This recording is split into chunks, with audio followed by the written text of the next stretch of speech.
Hollywood prostitute Divine Brown has written a book describing in lurid detail exactly what she did with Hugh Grant. The book sells for $25, but for $35, she'll show you.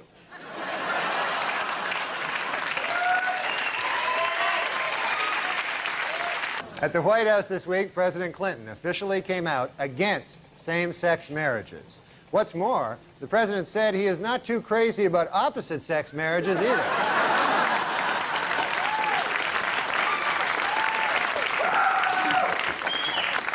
A new FBI study shows that for the first time, Americans are more likely to be killed by a stranger than a loved one or acquaintance. Their advice? Introduce yourself to as many people as possible.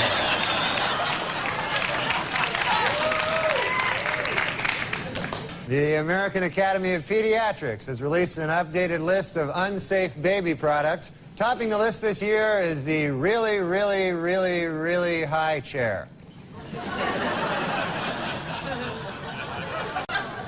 Well, Dr. Jack Kevorkian was responsible for another death this week, this time a 58-year-old woman. She is the 26th of Kevorkian's patients to die since 1990. When are people going to realize he is not a good doctor? Do not go to this man. The richest girl in the world, billionaire Athena Onassis, celebrated her 10th birthday this week. What's it like to be the richest girl in the world? Well, to give you some idea, at the party, they had 2 cakes.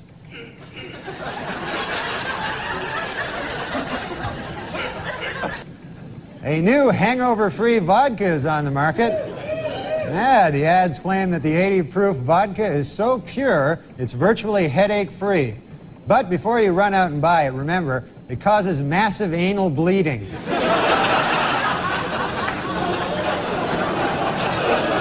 Julia Roberts told reporters this week that her marriage to Lyle Lovett has been over for some time. The key moment, she said, came when she realized that she was Julia Roberts and that she was married to Lyle Lovett.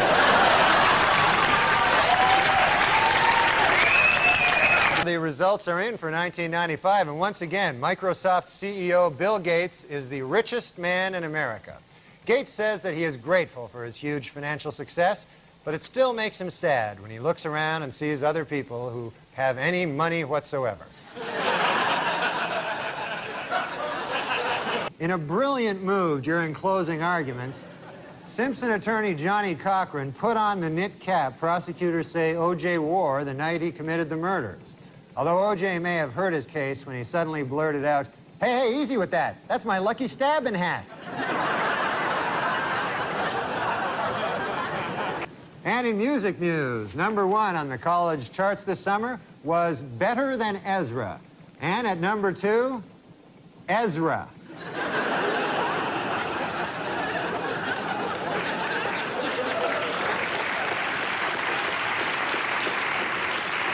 According to a controversial new biography, Elizabeth Taylor likes her lovemaking loud, rough, and frequent.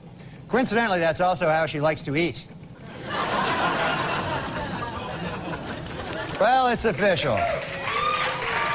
There you go. Michael Jordan is leaving baseball to return to basketball. It is unclear whether the media will now refer to him by his old basketball nickname, Air Jordan, or his more recent baseball nickname, Senior Crappy.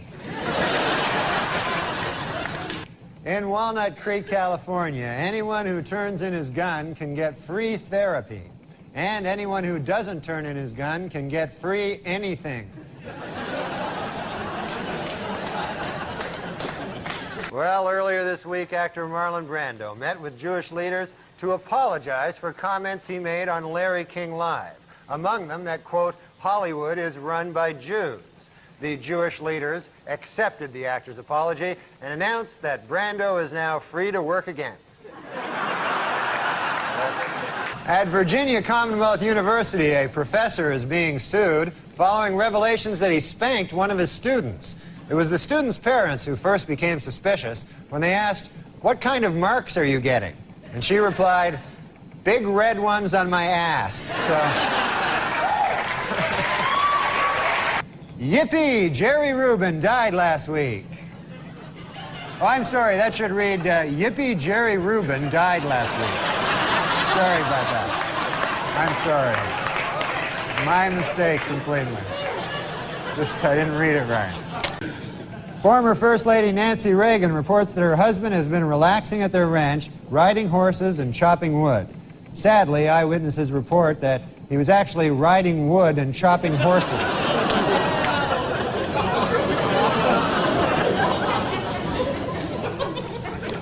It was revealed this week that mass murderer Richard Speck, while serving a life term in prison, was videotaped with hormone-induced breasts, snorting cocaine, and having sex with a man. The film was apparently made with prison video equipment and a $300,000 grant from the National Endowment for the Arts. Dr. James Watts, a neurosurgeon who performed the first frontal lobotomy, died this week in Washington. If you recall, a lobotomy involves drilling holes in the skull and then inserting and rotating a knife to destroy brain cells. What a genius. He'll be missed.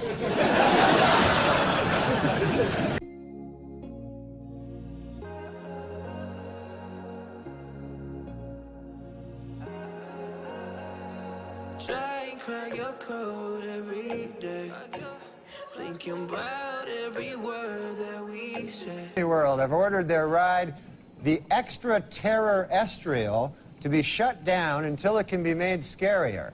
When the attraction reopens in 2 weeks, it will be exactly the same, but missing 6 bolts.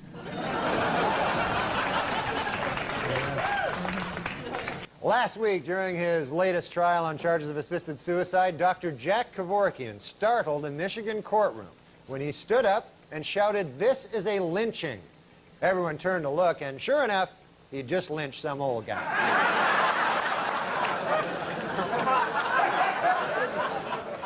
Garry Kasparov tied Deep Blue, the IBM supercomputer that can examine 200 million positions per second, in the 4th game of their 6-game series. Earlier in the week, Kasparov admitted he made a catastrophic blunder in Game 2 when he failed to force a draw by moving rook to E8. With all due respect to Mr. Kasparov, what the hell were you thinking?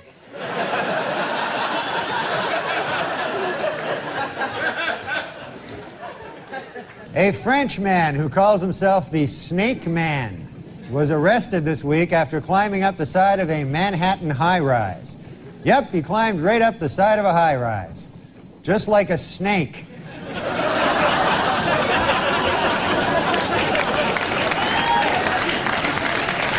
In North Dakota this week, a hunter narrowly escaped death when a pocket knife in his breast pocket deflected a bullet shot by another hunter. Man, you know we have too many weapons in this country when people are getting shot in the knife.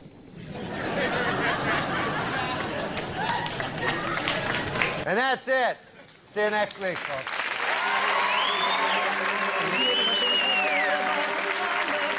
I'll put it in sports terms why you got fired. You were fucking with O.J. too much. That's exactly why you were fired, man. I don't know. That's his buddy. Yeah, it's his buddy. Yeah, well, that's why you got canned. O.J.'s a good guy. I mean, he's not... Potential jurors for the O.J. Simpson case were asked to fill out a 75-page jury questionnaire this week. In the entire state of California, only one person got a perfect score. Chow Ming Wu, who, after the trial, plans to attend Caltech.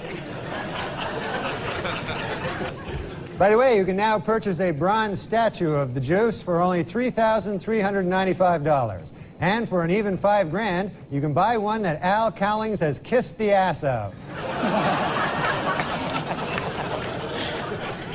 O.J. Simpson's new fitness video was released this week, and hitting the shelves next week, Simpson's newest video, Dorf on Stocking.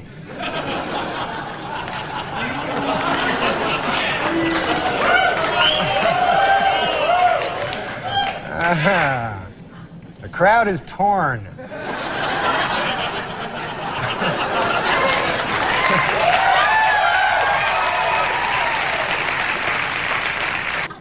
According to retailers, the most popular Halloween mask this year is O.J. Simpson. And the most popular Halloween greeting is, "I'll kill you and that guy who's bringing over your glasses," or treat.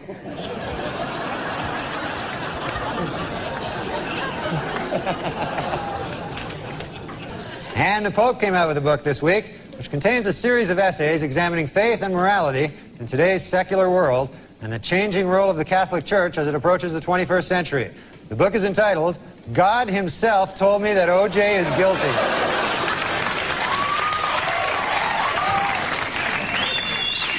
In other book news, Prince Charles released an autobiography in which he states that he never loved Princess Di and that his father pressured him to marry her. The book is entitled, Of Course O.J. Did It. I mean, come on.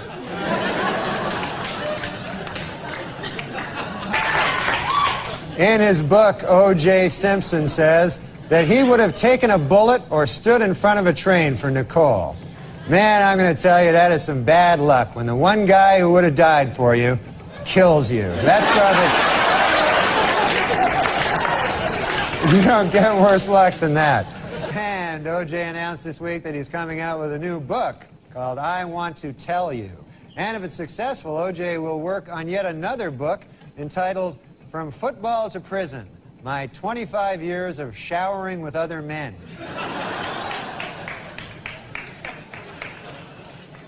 And finally, in honor of the 50th anniversary of their first publication, Random House will be releasing special commemorative issues of many Dr. Seuss classics. The first to hit the bookshelves will be Green Eggs and Ham and O.J. is Guilty.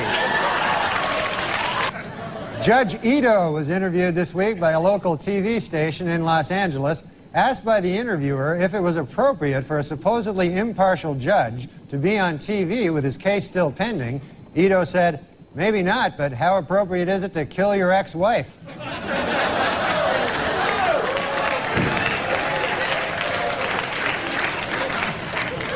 It was revealed today that O.J. Simpson told police that Nicole Brown Simpson used to beat him up. He also claimed that she and Ron Goldman killed him.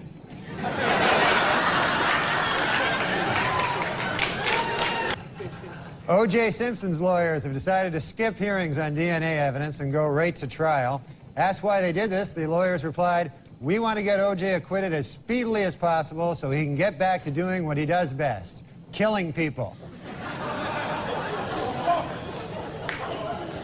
Well, let's get to O.J. O.J. Simpson's lawyers say they don't want the families of Nicole Brown and Ronald Goldman in the courtroom during the trial. They're afraid the presence of the family members will just remind O.J. of how much more killing he still has to do.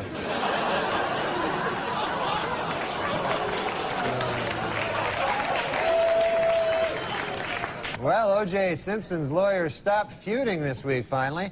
The Dream Team, F. Lee Bailey and Robert Shapiro, were able to put aside their differences and express their admiration for each other after O.J. threatened to cut their heads off.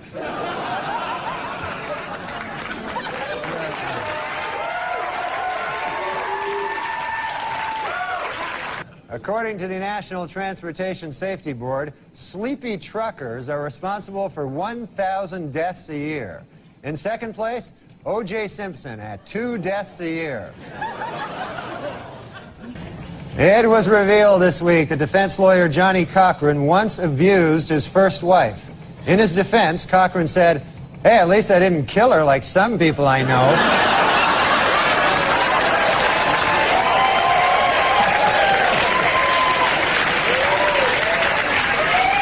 Tomorrow, Judge Lance Ito will take O.J. and the jury on a tour of the now famous crime scene. For the jury, it will be their first look at the actual location. Of course, for O.J., it will be just a case of been there, done that. Judge Lance Ito was happy with the jurors' field trip to the crime scene last week. It went off without a hitch, said Ito. Not one murder. O.J.'s pal Al Cowlings now has a 1-900 number. For $2.99 a minute, Cowlings will tell callers that O.J. is innocent. And for $3.99 a minute, he'll try to do it without laughing.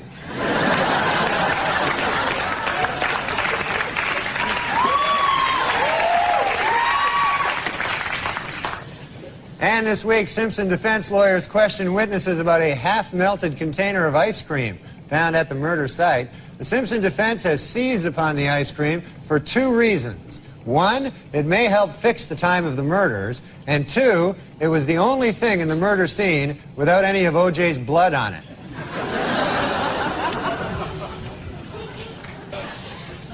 To illustrate the point that their client is running out of money to defend himself, O.J. Simpson's lawyer said this week that if he had to do it over again, after killing his victims, O.J. would now rob them as well. We went, was O.J. Simpson high on speed the night of the murders? Absolutely not, said defense attorney Johnny Cochran today. And a simple test of any of O.J.'s blood found at the crime scene will prove it.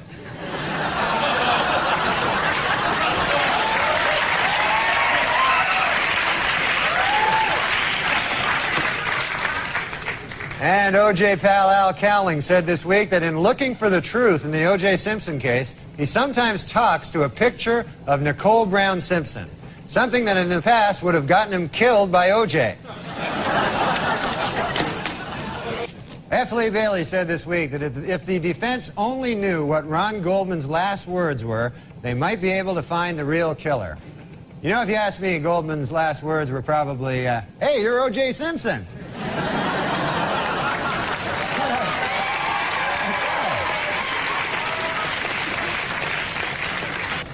Oh no, O.J. has struck again. How about that? Not a good thing. And in court this week, Cato Kalin testified that O.J. Simpson did not appear angry before or after the period of his wife's murder. But Kalin admitted he could have been a touch edgy while he was actually murdering her. Might have been a... Hertz Rental Car Company announced this week that it will buy 520,000 vehicles, increasing its worldwide fleet 24%. In addition, they will try to find a new spokesman who won't kill his ex-wife.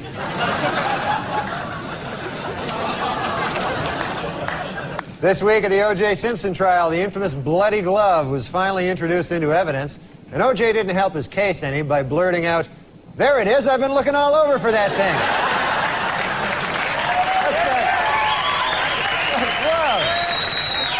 Testimony during the final week provided some spellbinding moments. In a brilliant move during closing arguments, Simpson attorney Johnny Cochran put on the knit cap prosecutors say O.J. wore the night he committed the murders. Although O.J. may have hurt his case when he suddenly blurted out, hey, easy with that. That's my lucky stabbing hat.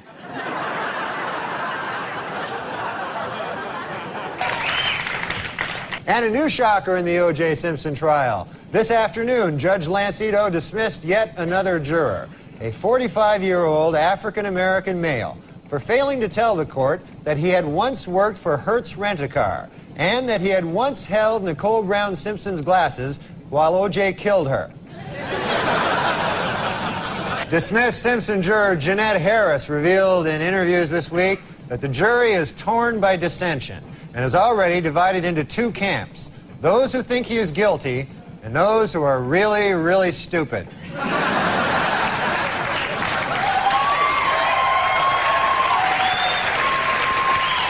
A bad week for the prosecution of the O.J. Simpson trial. Under intense cross-examination by defense lawyer Barry Scheck, LAPD crime expert Dennis Fung admitted that he may have contaminated the crime scene when he accidentally dropped a big bucket full of O.J.'s DNA. Our top story tonight, this week in the O.J. Simpson trial. After grisly photos of the murdered Nicole Brown Simpson were shown in court, O.J. turned his head away and wept. It was at that moment that he realized he would never be able to kill her again.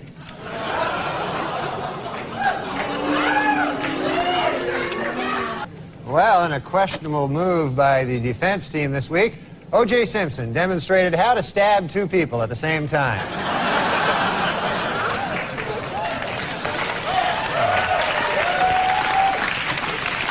Remember 12 Angry Men, the classic courtroom drama? Well, the first film about the O.J. Simpson case is in the works. It's entitled 9 Angry Black People, 2 Scared Asians, and a White Guy Who Hasn't Spoken Since Rosa Lopez.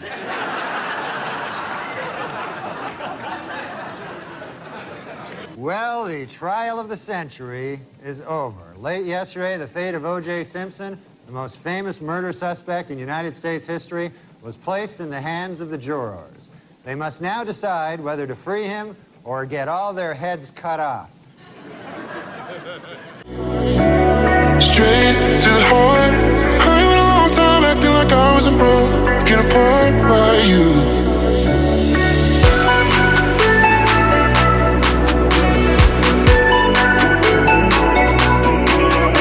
Put it in sports terms why you got fired. You were fucking with OJ too much. That's exactly why you were fired, man. Well, I don't know. That's his buddy. Yeah, it's his buddy. Yeah. Well, that's why you got canned. OJ's a good guy. I mean, he's not. Potential jurors for the O.J. Simpson case were asked to fill out a 75-page jury questionnaire this week. In the entire state of California, only one person got a perfect score. Chow Ming Wu, who after the trial plans to attend Caltech. By the way, you can now purchase a bronze statue of the Juice for only $3,395. And for an even $5 grand, you can buy one that Al Cowlings has kissed the ass of. O.J. Simpson's new fitness video was released this week, and hitting the shelves next week, Simpson's newest video, Dorf on Stalking.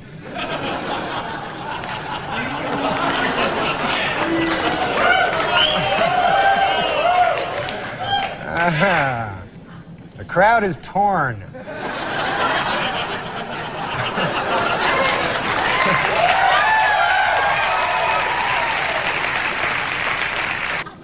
According to retailers, the most popular Halloween mask this year is O.J. Simpson. And the most popular Halloween greeting is, I'll kill you and that guy who's bringing over your glasses, or treat.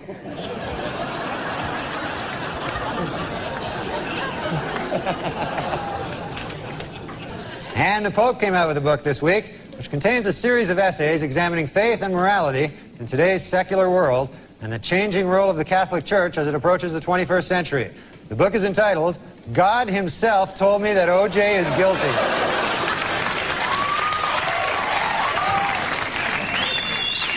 In other book news, Prince Charles released an autobiography in which he states that he never loved Princess Di and that his father pressured him to marry her. The book is entitled, Of Course O.J. Did It. I mean, come on.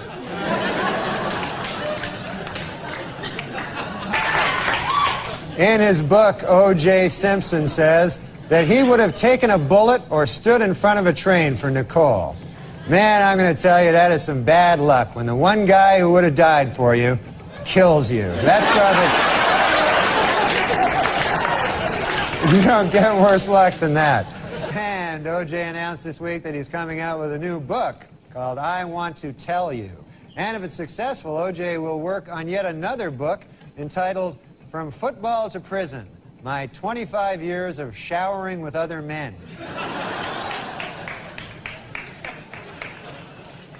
And finally, in honor of the 50th anniversary of their first publication, Random House will be releasing special commemorative issues of many Dr. Seuss classics. The first to hit the bookshelves will be Green Eggs and Ham and O.J. is Guilty. Judge Ito was interviewed this week by a local TV station in Los Angeles. Asked by the interviewer if it was appropriate for a supposedly impartial judge to be on TV with his case still pending, Ito said, maybe not, but how appropriate is it to kill your ex-wife?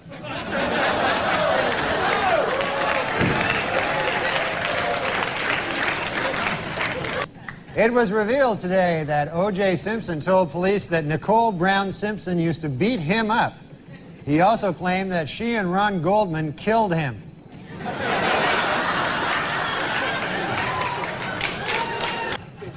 O.J. Simpson's lawyers have decided to skip hearings on DNA evidence and go right to trial. Asked why they did this, the lawyers replied, we want to get O.J. acquitted as speedily as possible so he can get back to doing what he does best, killing people. Well, let's get to O.J. O.J. Simpson's lawyers say they don't want the families of Nicole Brown and Ronald Goldman in the courtroom during the trial.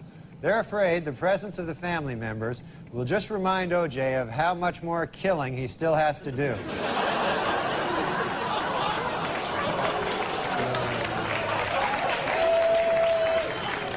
Well, O.J. Simpson's lawyers stopped feuding this week, finally. The Dream Team, F. Lee Bailey and Robert Shapiro, were able to put aside their differences and express their admiration for each other after O.J. threatened to cut their heads off.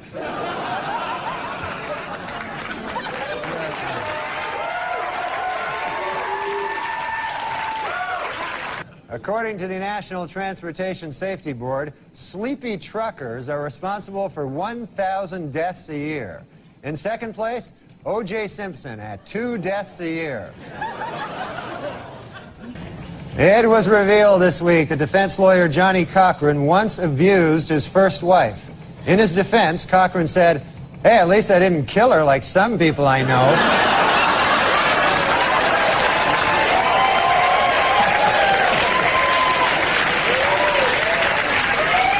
Tomorrow, Judge Lance Ito will take O.J. and the jury on a tour of the now famous crime scene. For the jury, it will be their first look at the actual location. Of course, for O.J., it will be just a case of been there, done that. Judge Lance Ito was happy with the jurors' field trip to the crime scene last week. It went off without a hitch, said Ito. Not one murder. O.J.'s pal Al Cowlings now has a 1-900 number. For $2.99 a minute, Cowlings will tell callers that O.J. is innocent. And for $3.99 a minute, he'll try to do it without laughing.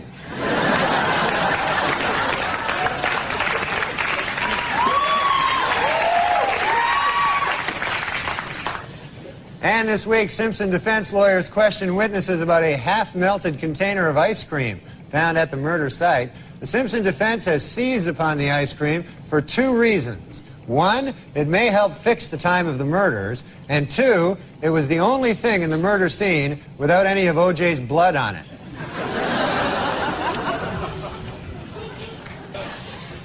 To illustrate the point that their client is running out of money to defend himself, O.J. Simpson's lawyer said this week that if he had to do it over again, after killing his victims, O.J. would now rob them as well. Was O.J. Simpson high on speed the night of the murders? Absolutely not, said defense attorney Johnny Cochran today. And a simple test of any of O.J.'s blood found at the crime scene will prove it.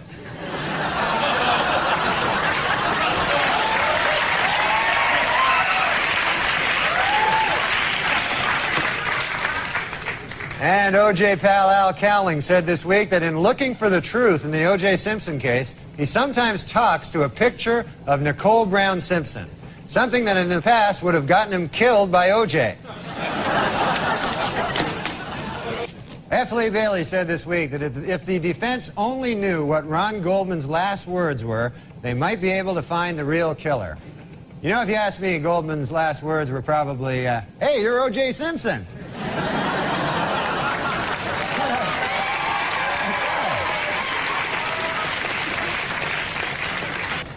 Oh no, O.J. has struck again. How about that? Not a good thing. And in court this week, Cato Kalin testified that O.J. Simpson did not appear angry before or after the period of his wife's murder. But Kalin admitted he could have been a touch edgy while he was actually murdering her. Might have been a... Hertz Rental Car Company announced this week that it will buy 520,000 vehicles, increasing its worldwide fleet 24%. In addition, they will try to find a new spokesman who won't kill his ex-wife.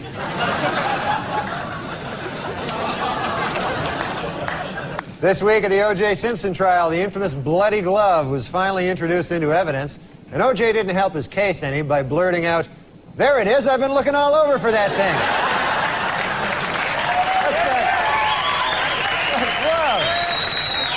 Testimony during the final week provided some spellbinding moments.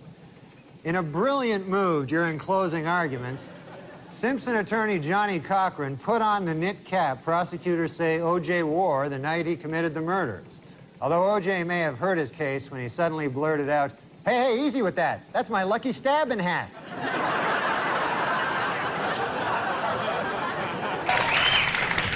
And a new shocker in the O.J. Simpson trial. This afternoon, Judge Lance Ito dismissed yet another juror, a 45-year-old African-American male, for failing to tell the court that he had once worked for Hertz Rent-A-Car and that he had once held Nicole Brown Simpson's glasses while O.J. killed her.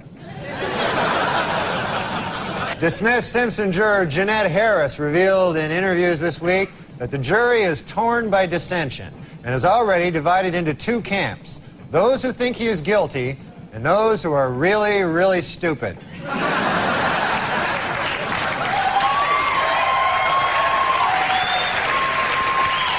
A bad week for the prosecution of the O.J. Simpson trial. Under intense cross-examination by defense lawyer Barry Scheck, LAPD crime expert Dennis Fung admitted that he may have contaminated the crime scene when he accidentally dropped a big bucket full of O.J.'s DNA. Our top story tonight, this week in the O.J. Simpson trial.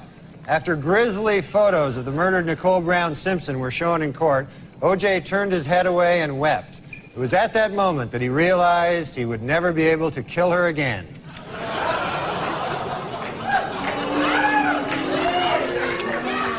Well, in a questionable move by the defense team this week, O.J. Simpson demonstrated how to stab two people at the same time.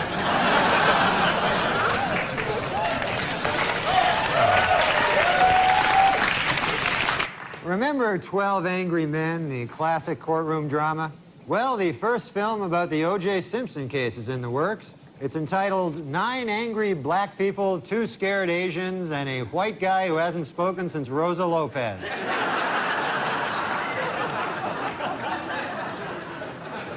Well, the trial of the century is over. Late yesterday, the fate of O.J. Simpson, the most famous murder suspect in United States history, was placed in the hands of the jurors.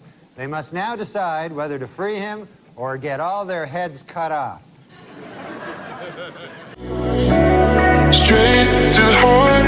I went a long time acting like I was broken apart by you.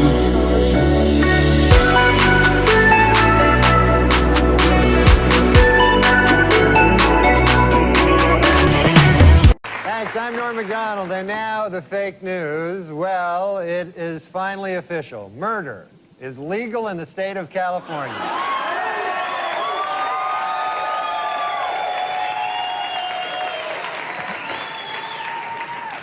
Two hours after the verdict, LA police had their first solid lead in the hunt for the real killers. A new witness has come forward who saw 3 men fleeing the crime scene the night of the murders. Police have released this sketch and would like to hear from anyone who has seen these 3 individuals.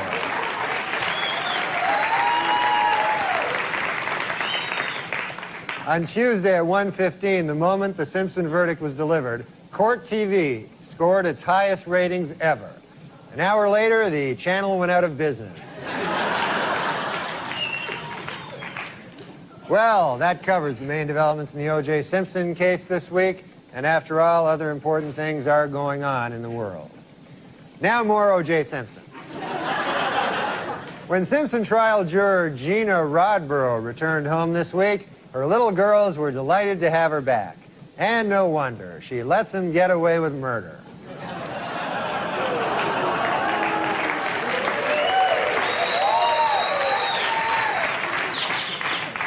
Our top story tonight. Following his shocking acquittal 2 weeks ago, O.J. Simpson vowed never to rest until the real killers of Nicole Brown Simpson are brought to justice. And the manhunt continues.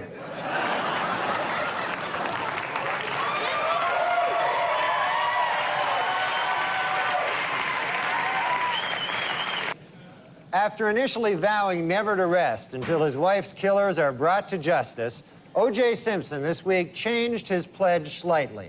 He now vows to have sex with hot-looking models.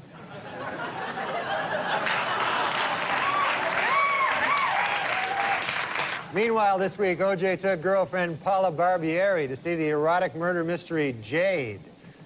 Other moviegoers took the couple's presence in stride, though they did become uncomfortable when O.J. repeatedly shouted out, "You call that a stabbing? That's..."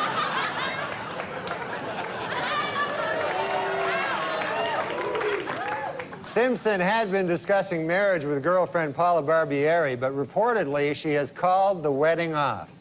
Her fear was that if they married, she would be brutally murdered. And then someone would try to pin it on O.J.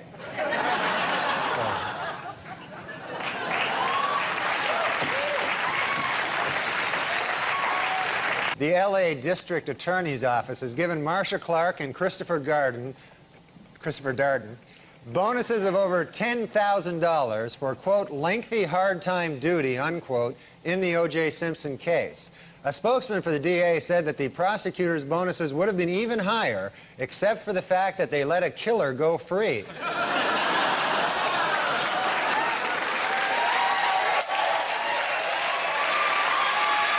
According to a report out this week, O.J. Simpson is still extremely angry that Robert Shapiro began writing a book while he was defending the football legend.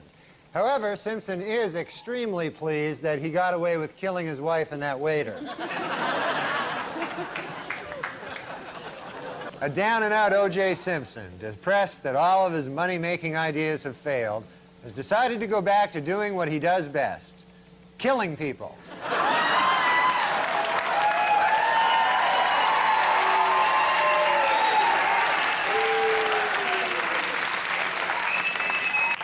In a surprise move, O.J. Simpson has offered to give an interview to CNN with, quote, absolutely no ground rules. But interviewers Greta Van Susteren and Roger Cossack have asked for one. Don't kill us.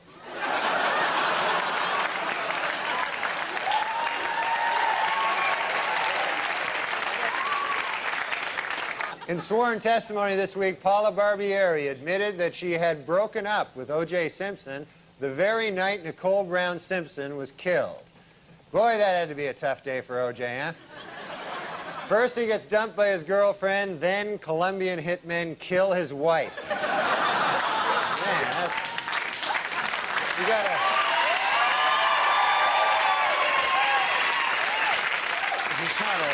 In an effort to raise money for his enormous legal bills, O.J. Simpson this week began marketing a video which attempts to prove his innocence.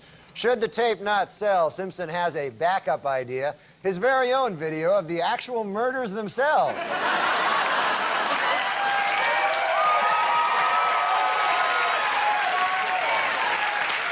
This week on NBC's Dateline, 3 members of the Simpson jury explained their not guilty votes and argued that if Simpson had killed his wife, there should have been blood stains all over his gate, front door, and light switches. Also this week, Simpson friend Al Cowlings released his video, How to Get Blood Stains Off Gates, Front Doors, and Light Switches.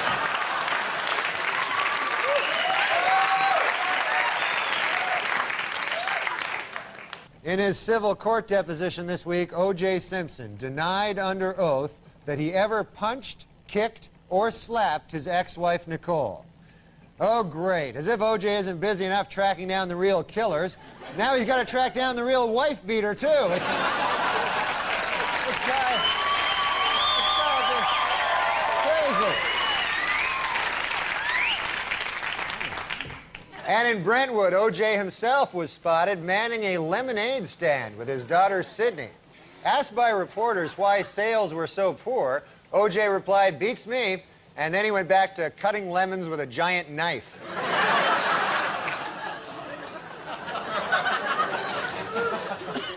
A new development in the O.J. Simpson civil trial this week, according to sworn testimony, Nicole Brown Simpson had told her therapist that she was afraid of getting beaten by O.J. Simpson. Asked why he didn't report this earlier, the therapist said, I was afraid of getting beaten by O.J. Simpson. I said getting beaten, and that may have hurt a little. According to a Senate Committee on Violence, Denise Brown has done more to bring attention to the cause of battered women than any other person. Well, almost any other person. Once again, O.J. gets the short shrift. In Los Angeles this week, Lyle and Eric Menendez were found guilty of first-degree murder. So, to review California law, it is killing your wife, legal. Killing your parents, illegal. A shocking new development in the O.J. Simpson case. Late this afternoon, a high-ranking official in the Los Angeles Police Department admitted to Geraldo Rivera that the police did conspire to frame O.J. Simpson for the murders of Nicole Brown and Ron Goldman. However, they called the conspiracy off when they got to the murder scene and found that O.J. really did do it. While in England, where he spoke at Oxford University, Simpson had defended actor Marlon Brando's criticism of Hollywood Jews. Later, from his island hideaway, Brando sent O.J. a telegram which read, "You're not helping."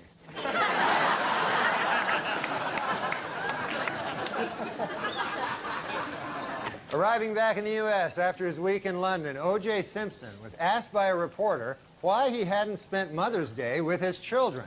A visibly annoyed Simpson replied, "Idiot, I didn't spend Mother's Day with my kids because I killed their mother."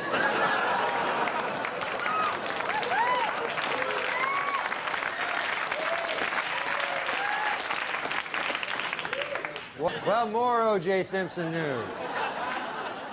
On Friday, the Juice officially endorsed Bill Clinton for president, adding, quote, "I'd like to help him any way I can." To which the president replied, "Well, there is one thing."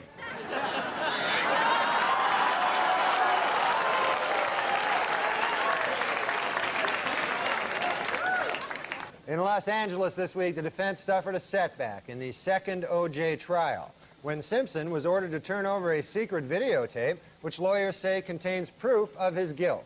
What's on the tape? The first O.J. trial.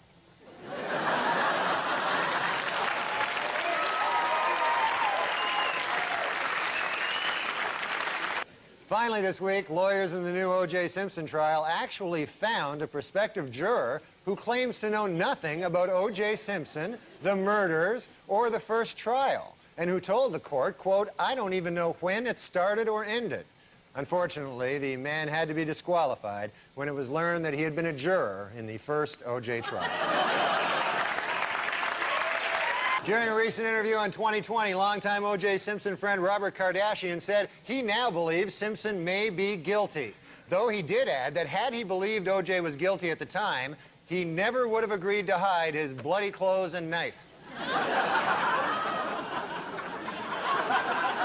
At his civil trial in Los Angeles this week, O.J. Simpson attorneys began their case with an attack on Nicole Brown Simpson's character. Outraged Brown family lawyers responded, quote, "Nicole is a victim. No matter what she did, she certainly did not cut her own throat." To which Simpson's attorneys replied, "On the contrary, that is precisely what we intend to prove." At the Simpsons civil trial this week, O.J. and Fred Goldman got into an explosive shouting match. Mr. Goldman bellowed at O.J., "Don't give me that damn look," while O.J. shouted back, "I wasn't even looking at you. You're just mad because I killed your son."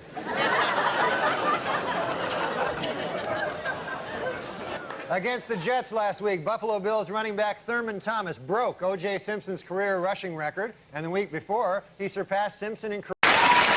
And I'll tell you something. You have a friend in that man right there, Andy Richter. Yes, I do. He's a good friend of me. Thank you. He's a good friend. Yeah, and when I came to Hollywood, Andy was a good friend to me. Oh, he was nice to you when you first came here? He was absolutely. We had nothing, you know. We were just starting out. I was working at Artie's Deli coffee shop. Bussing tables, you know, and stuff like that. And he was always there to help me and stuff. He was the first guy I actually met. He was he had some pylon on the TV and stuff, and he was really so sweet to me, you know. And he said, "I want to invite you over to a Hollywood party." No, I was just a farm boy from Canada, you know. Sure, yeah. And Canada, yeah. And a big nation up to the north. Sure, yes. Powerful nation. Lovely people. So I said, wow, here's my, Andy Richter's going to show me I'm going to go to a Hollywood party. How exciting, you know?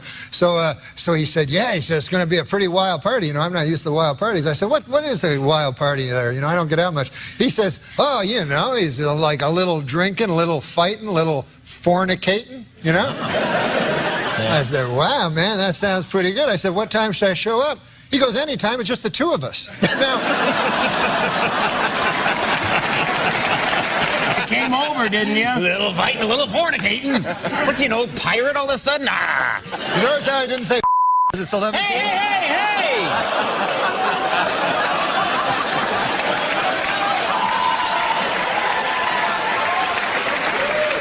No, because it's 11:30. It's that Tonight Show now, buddy boy. That's what I'm trying to point out. It's 11:30. Thanks for pointing that out. That was great of you. You want to hear my dad's favorite joke? Yeah. He says he was from the farm, and he says a guy comes from the city. A city slicker comes and he buys a farm, and the farmer next door comes over to him and says, "Hey, now, would you like to come over to my house tonight? We're going to have a big shindig for you because we're neighborly here." And the city guy said, "Well, this is something I really like. That this is why I moved to the farm, to have things like this. Guy says it'll be a hell of a big party. He goes, it'll be a little drinking, a little fighting, a little fucking. And the city guy goes, "Well, that sounds good. What time should I be here?" And the farmer goes, "Anytime you like, just the two of us." So they would drink, then get in a fight, And fuck. It's your dad's favorite That was joke. my dad's favorite joke.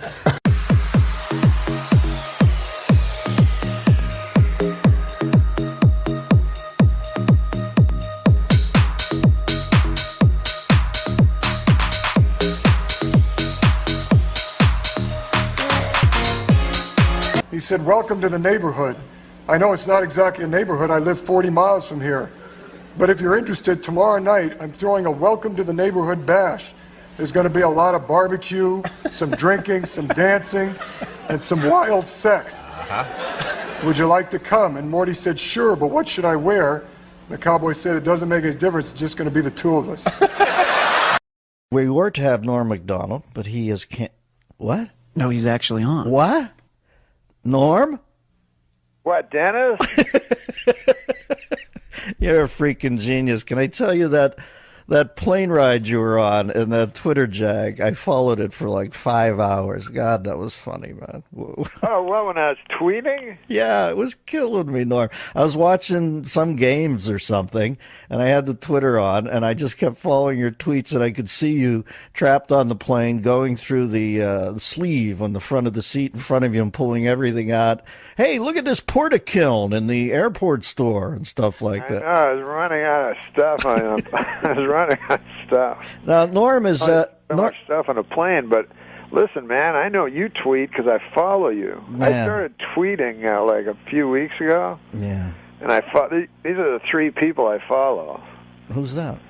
At Sarah Silverman, Mm-hmm. at Dennis DMZ, Right. and at Steve Martin to go. Yeah, Steve Martin's killing me. You guys are funny, man. Thank you, Norm. Just a young kid with a dream. What are you working so hard for? Norm's going to host High Stakes Poker on the Game Show Network. And I hope to get on this show. I want to go on and do the sports show with Norm MacDonald because I know Norm knows his sports. And who's funnier than Norm? Nobody. That's on Comedy Central starting April 12th. What are you working so hard for, Storm and Norman? You just experiencing a rebirth? Comedy Central, one of those specials. I know. You got your first hour special. It premieres Saturday, March 26th at 11:30 p.m., 10:30 Central on Comedy Central, right after the rebroadcast of the Donald Trump roast. And like I said, you're usually an easy rider, man. Why? What are you, just in a midlife crisis, or why are you working so hard here? What? I'm just saying. Some guys think I gotta start hustling it, and you're 3 projects in the space of a week. What's up? Now listen, Dennis. Have you heard about this Huckleberry Finn thing?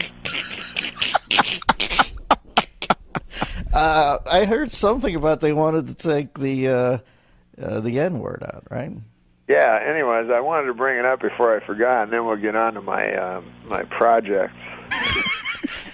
All right. Do you have any observation on it, any tweak on it, or just the cognizance of the fact that they want to? No, well, I feel it's a thorny issue. Mm-hmm. No, that wasn't the whole thing. No. I thought you were going to go like, well, how so, or something. Tell us more, Norm. Why don't you I feel it's a thorny issue. Yeah, I'll tell me you why. too. Why, Norm? Well, you got Mark Twain, and you're talking about. I mean, for those of you who don't know, what I'm talking about. They've taken out the N-word, out of many of the books of Huckleberry Finn. Norm, they've taken out. And so you got a thorny issue that I think I have a solution to. Do you want to hear it? Oh man, never anything more. Well, the thorny issue is this. Yeah.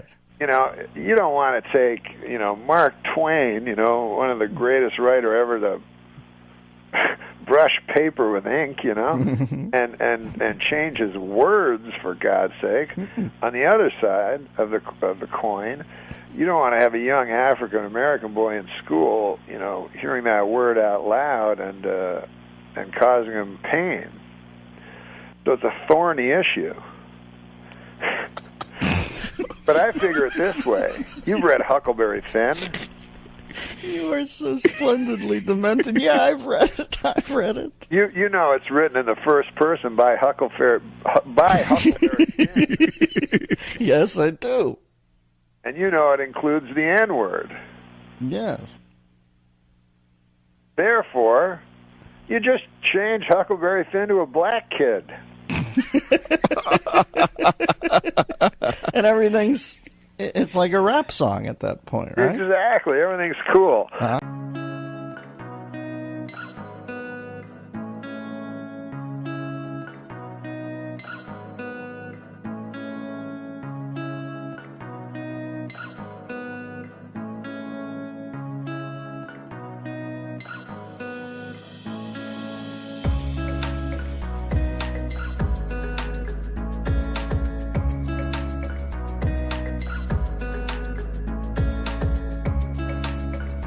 No, let's get to my project.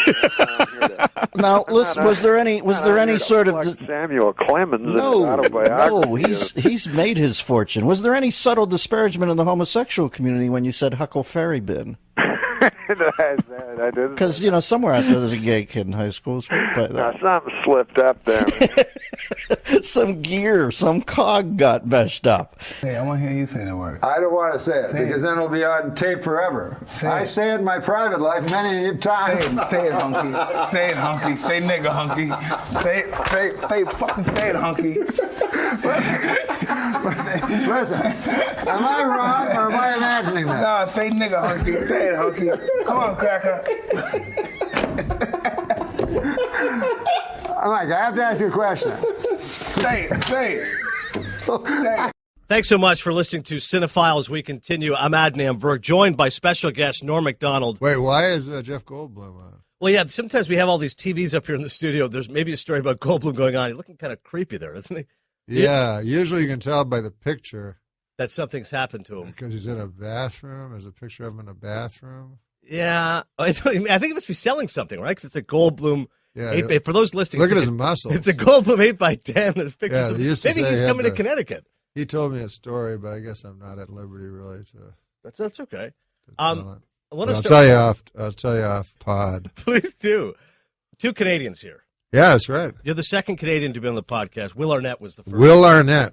Do you know Will at all? Where's he from? He's from Toronto, okay. And he's right in the city. You were born in Quebec City, but you grew up in Ontario? Yeah, you know, Quebec City is all French, and we were English.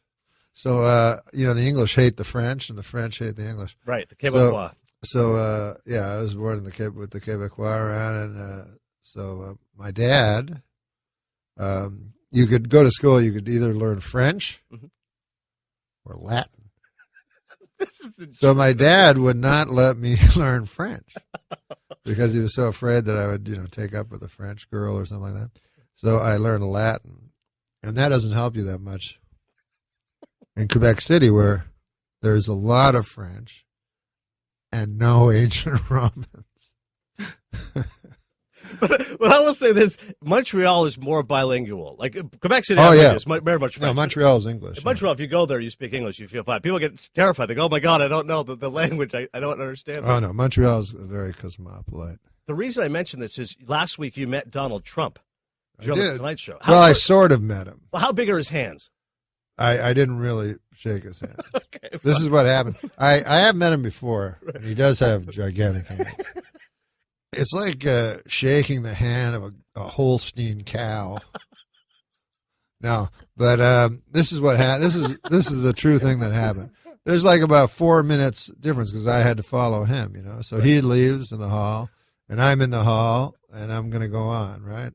I'm the second guest. First time ever I'm in the second guest. Thanks to Trump. So I see Donald Trump. So I say, Donald, can I get a picture? Can I get a picture? So he turns to me and he goes, hey, points at me, you know. He goes, big smile. He goes, just give me 1 minute and we'll take a picture. So I go, thanks. Then he turns around. He has a Secret Service, and he walks down the hall and gets in an elevator. He just Donald Trump completely stiffed you. Yeah, he said in a minute, and then he left the building. The oldest trick in the book. Give me 1 second. I'll be right back. Exactly. Just standing there at a ball game. Can you sign my ball? Oh, my God. Well, the reason I mentioned this I remember Euchre. I was with Euchre in a booth, you know. In Arizona, it was a spring training. And so all the fans were trying to reach up, you know, to hand him balls to sign, you know. So Euchre would sign a ball, and then he'd hand it to me. He goes, here, fucking sign it. So I go, no, I don't want to sign it. Like, they don't want me to sign. He goes, sign it, man. So I go, all right. So I'd sign the ball, and then the guy would get it. I'd go, oh. Like, I completely devalued what value Euchre had just put on the baseball. That's not true. It's more value with that. Probably worth less than an actual baseball at that point. I want to get your thought. This is why I'm concerned about a store-bought baseball. Because as Canadians, you know, we're not allowed to vote in this country. No, we can't vote. As people keep saying, no, you have to. Barry Melrose is like, no, you have to apply for U.S. citizenship so you can vote. This is the most important election of our time. And I looked up the rule. I don't know if you ever went this far, but in order to apply for U.S. citizenship, there's a caveat there, Norm, that says you must renounce all loyalty to any other country. And I said, hang on a second. Like, I'm proud to be an American, but I'm a proud Canadian. You can't be a dual citizen? No, it's you can, but you have to renounce loyalty to Canada. Oh, I see. I don't want to renounce loyalty. Yeah. Is that your reasoning as well, that you've never... No, my reasoning is that the test is way too hard. You know what I mean? How many Supreme Court justices are there? How many stripes on the flag? I don't know. Like, our flag has a leaf. Like, here a flag is so important. Like, you can't burn it. Oh, you can't burn the flag. You have to stand for it. Yeah, Canada, it gets cold, you burn the flag. I mean, there's a leaf on it. It almost invites incineration, you know. Especially, like, the prairie provinces. They don't really... In Saskatchewan, go ahead. Yeah. OJ... The Saskatchewan Rough Riders and the Ottawa Rough Riders. 8 teams in the CFL, and both had the same nickname for years. 2 of them. The first question Americans would always ask me. Yeah, they ask about but there's no answer to it. There is no answer. It's just a really good name, though. I don't think there's fantastic name. It's also an American name because, you know, Teddy Roosevelt and the Rough Riders. So I don't know how it came to Canada, but no one has the answer to the question. Your brother's a journalist at CBC, isn't he? Yeah. You should ask him. Yeah, he should do it like a documentary and try to figure it out because no one has the answer. Seriously, ask people. They're like, they laugh, and I go, no, but seriously, yeah, it's funny because, you know, you used to listen to football games on the radio. It would be very confusing because they, you know, they'd be going, the Rough Riders have it at the 5-yard line. Bad news for the Rough Riders. If the Rough Riders get it here, the Rough Riders are in big trouble. You know, you go, what the, what's going on? So, SNL Weekend Update, you were tremendous, and so much of it was not only your delivery, but also your fearlessness, and it's one of the greatest jokes ever. I encourage everybody to go look it up. Norm was talking about Lisa Marie Presley and Michael Jackson, and he said they've split up, citing irreconcilable differences. She's more of a stay-at-home mom. He's more of a homosexual pedophile. Oh, that's a terrible thing to say.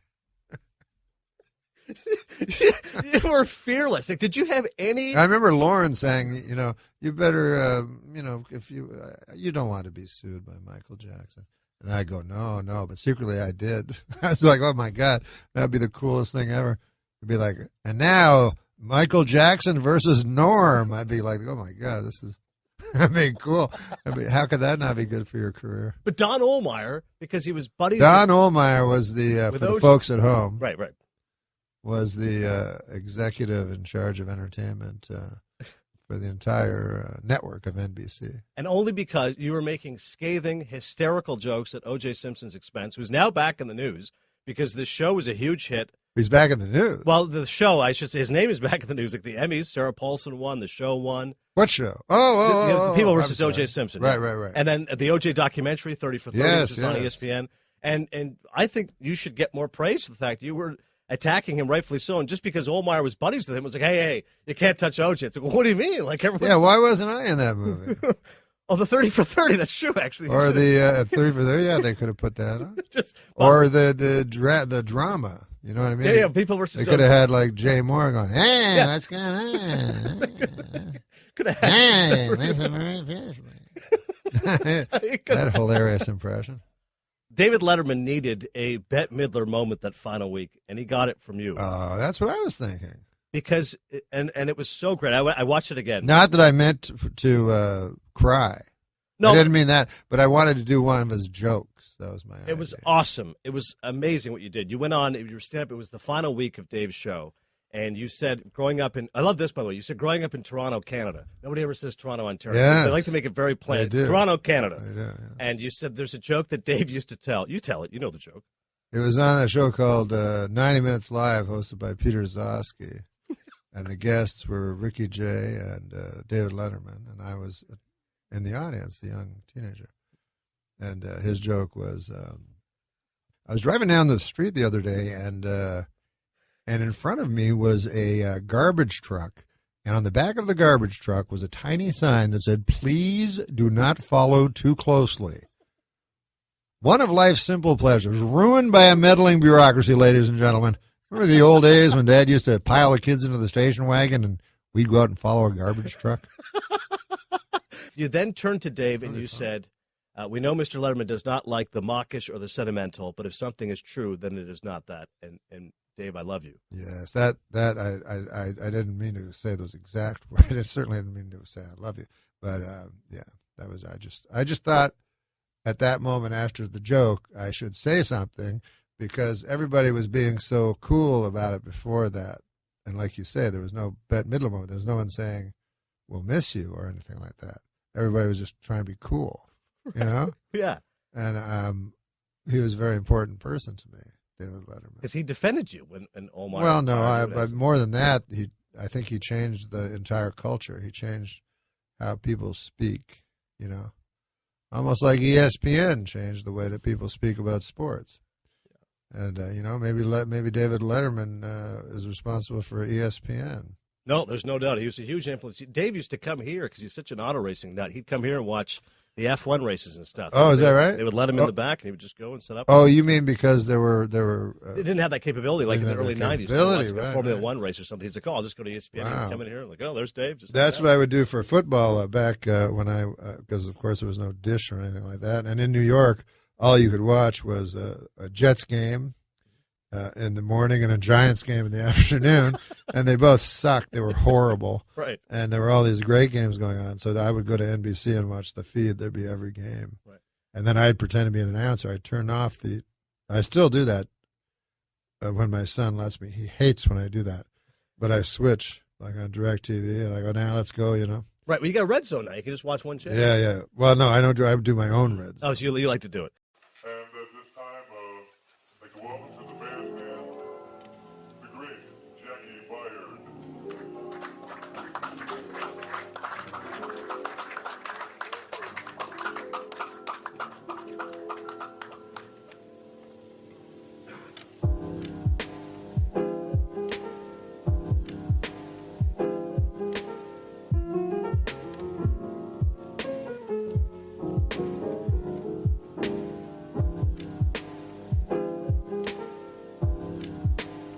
The book is called Based on a True Story. What book is that? This is your book. Oh, yes, my book. I wrote a can't book. wait to read this. Based on a true story, a memoir by NORM MACDONALD.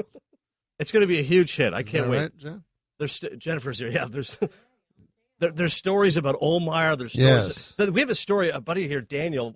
Him and his wife wanted to watch Dirty Work together, so he DVR'd it, and they put it on, and it was not the film Dirty Work that you made. Oh, there's another one. Yeah, it was a documentary. No, it was an HBO film's softcore, I think, is the category. It was a porn. You know, one time in my hotel room, before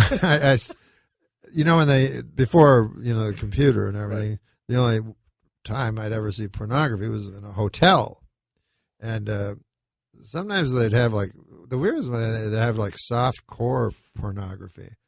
You know what I mean? And this actually happened. I was looking around, and there was Pulp Fiction was on. Oh, I love Pulp Fiction. Yeah, and it wasn't. It was Pump Friction. No, Pulp Friction, maybe. Yeah. Pump Friction. That's like if you want to watch geez. Saving Private Ryan, you'd get Saving Ryan's Privates. not as good a film at all. Way less. It's just basically a futon and a lady. Doesn't have Spielberg's directorial Yeah, mastery. no, like nothing. First No. 10 minutes. No sweeping. No sweeping crane shots. Right. Just a lot of close-ups of what looks like it should be on a medical channel of some sort.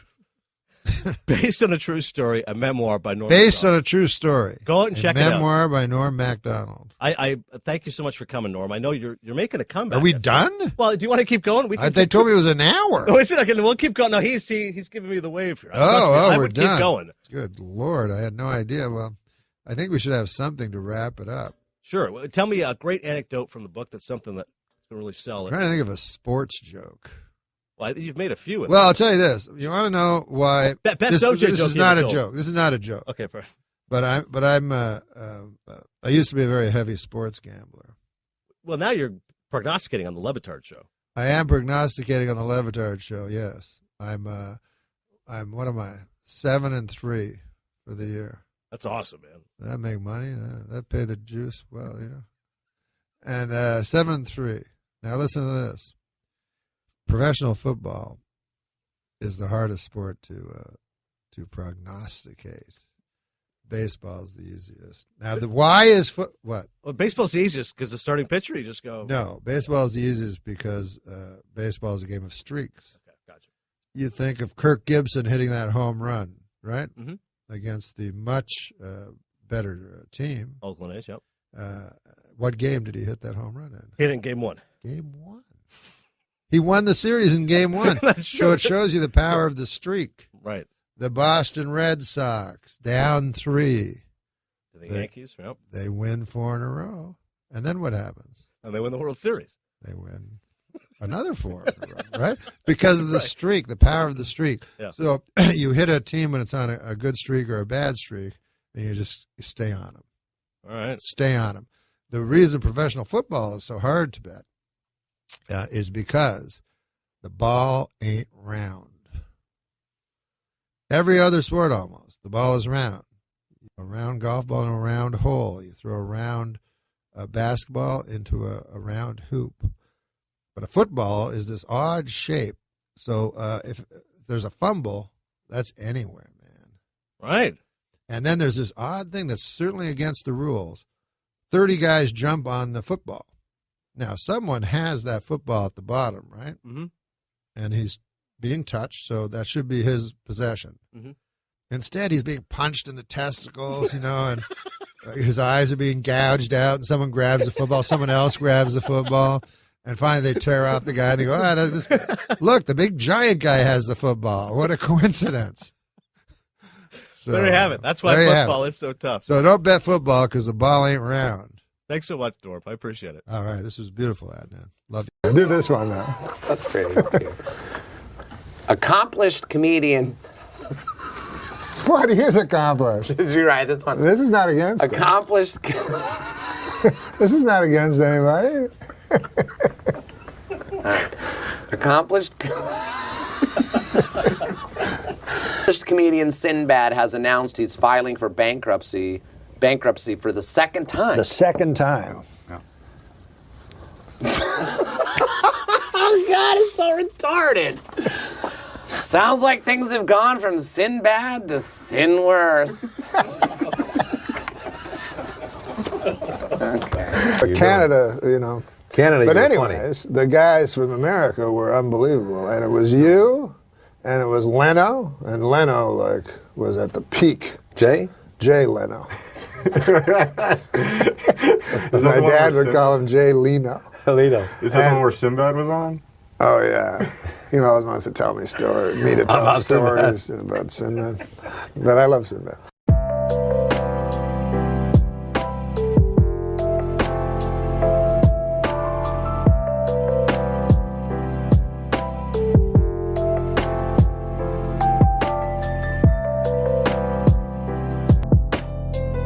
When I did my first comedy festival thing, that Montreal thing. What year was that?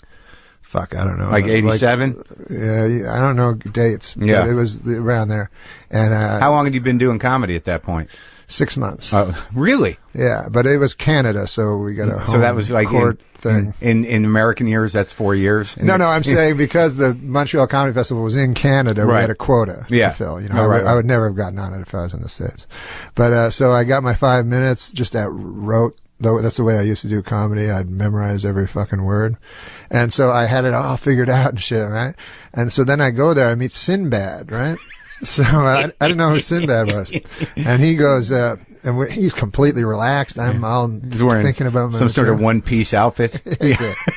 He did. His hair matched his shirt. Yeah. And they were both orange. Yeah. So then he said, he was just so relaxed, and he said, hey, let's go. I got to get some socks. So we go to this fucking store, right?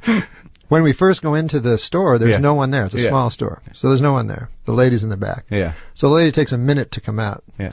And he's like, where's that lady? You know, there's nobody here, you know? And I'm like, yeah. And so he comes out, he gets his fucking socks. Nothing happens, right? So then that night at the gala, I do my carefully constructed material. Yeah. Sinbad comes out. He goes, what the fuck is going on? And he doesn't swear. He goes, what's going on with these stores with socks? I'm like, holy shit.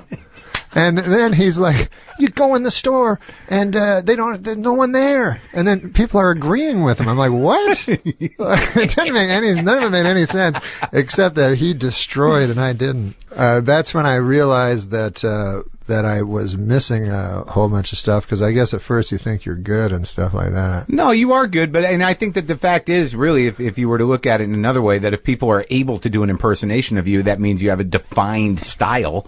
Whereas, like, I guarantee you there's not a lot of people that can do Sinbad, though you did just do a pretty good one. I was trying to do it as unracist as possible. This is a fun story. I'll give you this. I don't think I've ever told this one. I was writing like bad sketch jokes my like first year in LA with a friend of mine at the Coffee Bean. I don't even think it's there anymore, across from the mall. And it's late and they're about to close down. And in walks Norm MacDonald. And the girl says to me, who I'm writing with, this girl that I worked with at a production company, she says to me, she goes, oh yeah, you know who that is, right? And I go, holy fuck, holy shit. And she goes, that's the Bob Dole guy. I go, the Bob Dole guy? Oh, I would have ripped her eyes out. Hey, I'm Bob Dole. And pipe down, you damn hoodlum.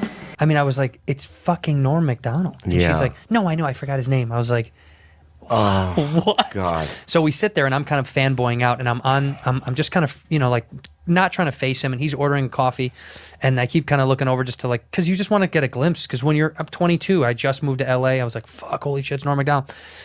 He comes in there where the coffee is. He looks over. She's a pretty girl, okay, and obviously doesn't see me at all. Doesn't know I exist. And he's kind of trying to talk her up a little bit. He's like, "What are you guys doing?" And she goes, "Oh, we're writing sketches." And he goes, "Oh yeah, I know a thing or two about sketches." And both of us were like, "Yeah, no, we know." Like, and I started stumbling. I'm like, "No, I was a fan of your sketches," right. Yeah. And he goes, "Oh, okay. Well, I'm gonna go next door. I'm gonna get a Steinbeck novel, Barnes and Noble. There used to be a Barnes and Noble. He goes, Yeah. I'm gonna get a Steinbeck novel. I'm laughing, thinking he's just making jokes. And he goes, I'll be back. Okay, I'll be back. And he walks out, and I'm like, whoa, how fucking cool was that? Hand to God.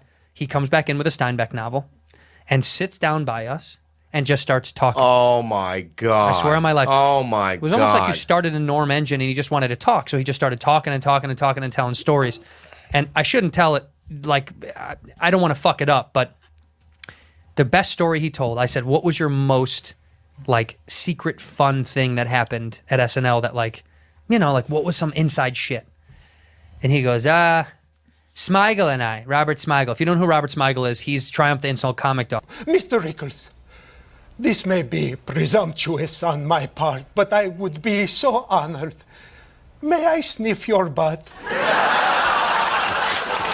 He goes, Smigel and I, we used to write sketches for Tracy, because we knew Tracy Morgan. We knew Tracy, he was bad in table reads. He couldn't read for shit. He's a fucking stumble through words, So one time we wrote this sketch that we knew was going to tank. Lauren hated it. And we showed it to Tracy anyway, because we knew he had trouble reading. He had someone helping him read. He had bad time with S's. So we wrote this sketch about this guy who's like a gay animal handler named Brian Fellows. Do you remember that sketch? Yeah. Brian Fellows? Brian Fellows spent 4 years in Thailand as a volunteer for and later director of the Southeast Asian Animal Rescue Project. He subsequently served as Director of Animal Operations at the San Diego Zoo and Undersecretary of the Interior for Wildlife Management. Brian Fellows, Brian Fellows, Brian Fellows, Safari Planet. And he goes, if you look, the best part for us was it was Brian Fellows, apostrophe S, Safari Planet. It was 3 S's in a row is the sketch that we pitched. So in the room, even though the sketch was bad, we knew Tracy would go, Brian Fellows, this is Brian Fellows. I'm Brian Fellow! Yes, I'm well aware, and I didn't mean to insinuate anything by that. I apologize. Oh, that's okay. Let me tell you, I once saw a video of a monkey washing a cat. That's crazy! Okay. All right, this is nuts. You have clearly overstated your credentials. I'm Brian wasting Fellow. my time here. I'm Brian out, Fellow. Good, go. And take that monster with you and tell him to stop smiling at me. And Norm goes, he goes, that is the funniest thing. We used to fuck with Tracy all the time. And dude, I was like, my heart was filled with comedy warmth. Yeah. This is the most wild part. Again, I don't believe that this happened. To myself, I'm going, this is a lie. You're making this up. Right. But she's my proof. We walk out when they finally close the doors. After they're like, Mr. McDonald, you can stay. You know, the Coffee Bean kids are sitting just listening. We all walk outside, and he starts taking off, kind of headed north on La Cienega. And as a joke, my friend goes, do you want to ride? Are you walking? And he goes, no, I don't want to get in the car with you. And we start laughing, and he goes, okay, shotgun. And he comes and runs, sits in the front seat. No. I swear to God on my life. Oh, my God. Her car. I'm sitting in the back seat, and he's showing us where to go, and we drop him off at his house, and at this complex. And he gets out, and he kind of opens the door, and we didn't say anything the whole car ride. Right. We just listened to him going, left here, right here. And he gets out, and he turns and looks in the car, and all he said, he just goes, good luck, or whatever, and closes the door. Wow. Yeah. That was my Norm MacDonald moment in comedy.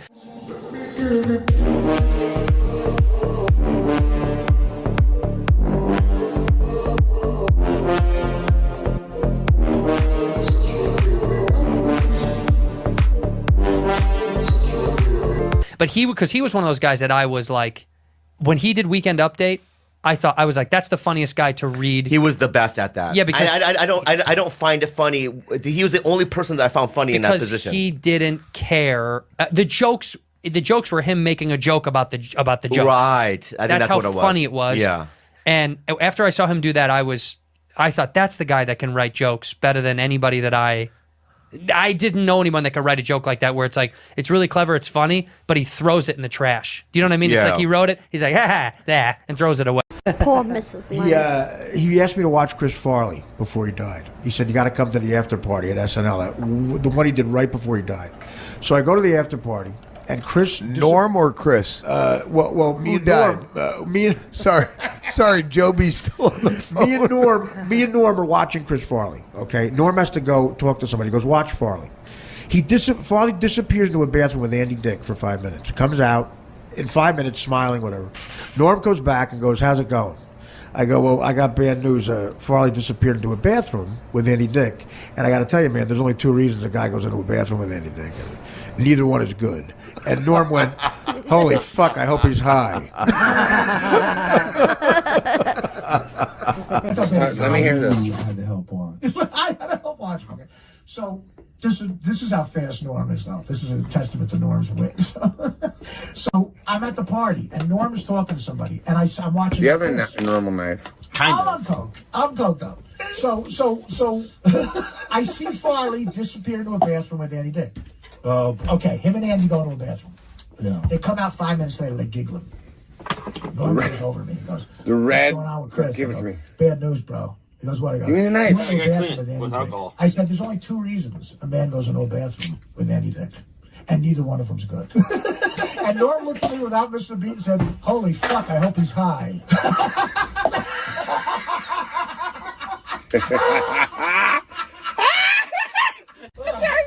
Do you get it? I never heard that. Holy fuck, I hope he's high. Norm is so fucking funny, dude. Good news, he was high. Whoever sent that, I love you. That is so good. Yeah, I'm sure he did. He had the complexion of wet cardboard. I've never seen a man look more unhealthy. Dude, I went to a strip club with him in Toronto. Me? We shot a No. movie in Toronto. We had chicks hanging.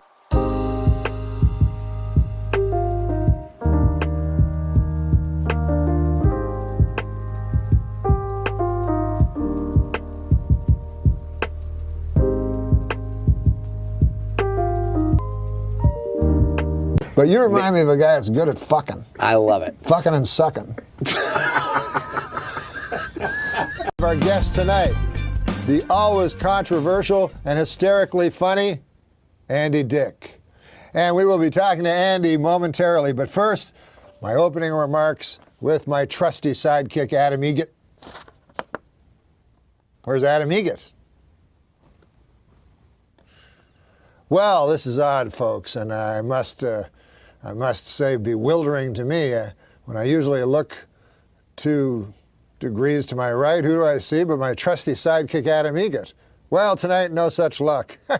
Wouldn't you know it, huh? Well, this was bound to happen sooner or later. Well, I'm sure he'll be here any second now. It's live. I know what I'll do, what I always do. When I'm in trouble, I read the newspaper. Maybe we'll find out something interesting. Oh, I know what I'll do. I'll read the obituaries. At my age, I'm always refreshing to find out that I'm not in them. It's a joke Milton Berle used to do. So, as usual, the Bard of Avon, William Shakespeare, summed it up best when he wrote, "Life is but a walking shadow, a poor player that struts and frets his hour upon the stage and is heard no more." Well, let us hear, then, from some of this month's most notably deceased strutters and fretters.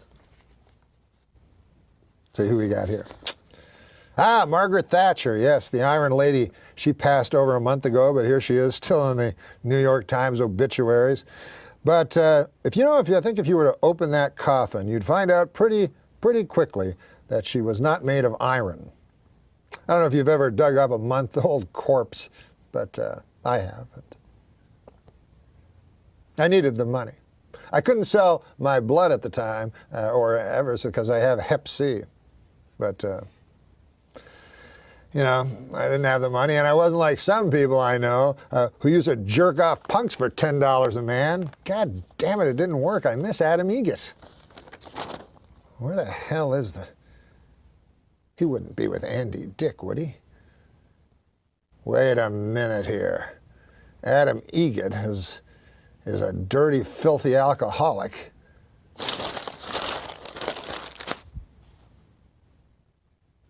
And Andy Dick is clean and sober. Where is my trusty sidekick, Adam Egget? Have you seen him? The last I saw him, he was in the bathroom with Andy Dick. In the bathroom with Andy Dick!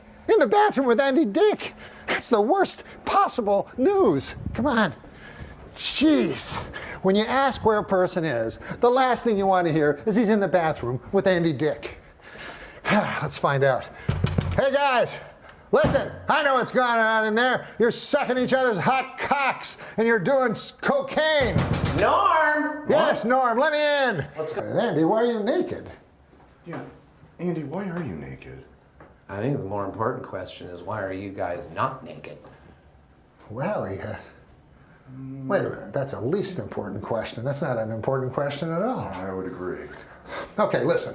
We got to start the show. We got to get out of here. Come on. Wait. Paint this real quick. Paint this. What? We got no time for that. Come on, Adam. He likes it. Adam, come on! And come to think of it, I got addicted to you. Oh, no. And come to think of it, I need somebody like you. Oh, no. I need someone like you. The last movie Chris Farley ever did was Dirty Work. So I'm in the movie with him. And right after Dirty Work, right before he passed away, he hosted Saturday Night Live. So Norm was still doing Weekend Update. So Norm called me up and said, "Listen, Farley's out of control with coke. Come to the party after the show because you got to help me watch him." Like, that's how bad he was. I was watching. You had to help watch. I had to help watch him. Okay. So this is how fast Norm is, though. This is a testament to Norm's wit. So I'm at the party, and Norm is talking to somebody, and I'm watching Chris. I'm on coke. I'm coked up. So I see Farley disappear into a bathroom with Andy Dick. Oh boy. Okay, him and Andy go into a bathroom. Yeah. They come out 5 minutes later, like giggling. Norm comes over to me and goes, "What's going on with Chris?" I go, "Bad news, bro." He goes, "What?" I go, "He went into a bathroom with Andy Dick." I said, "There's only 2 reasons a man goes into a bathroom with Andy Dick, and neither one of them's good." And Norm looked at me without missing a beat and said, "Holy fuck, I hope he's high."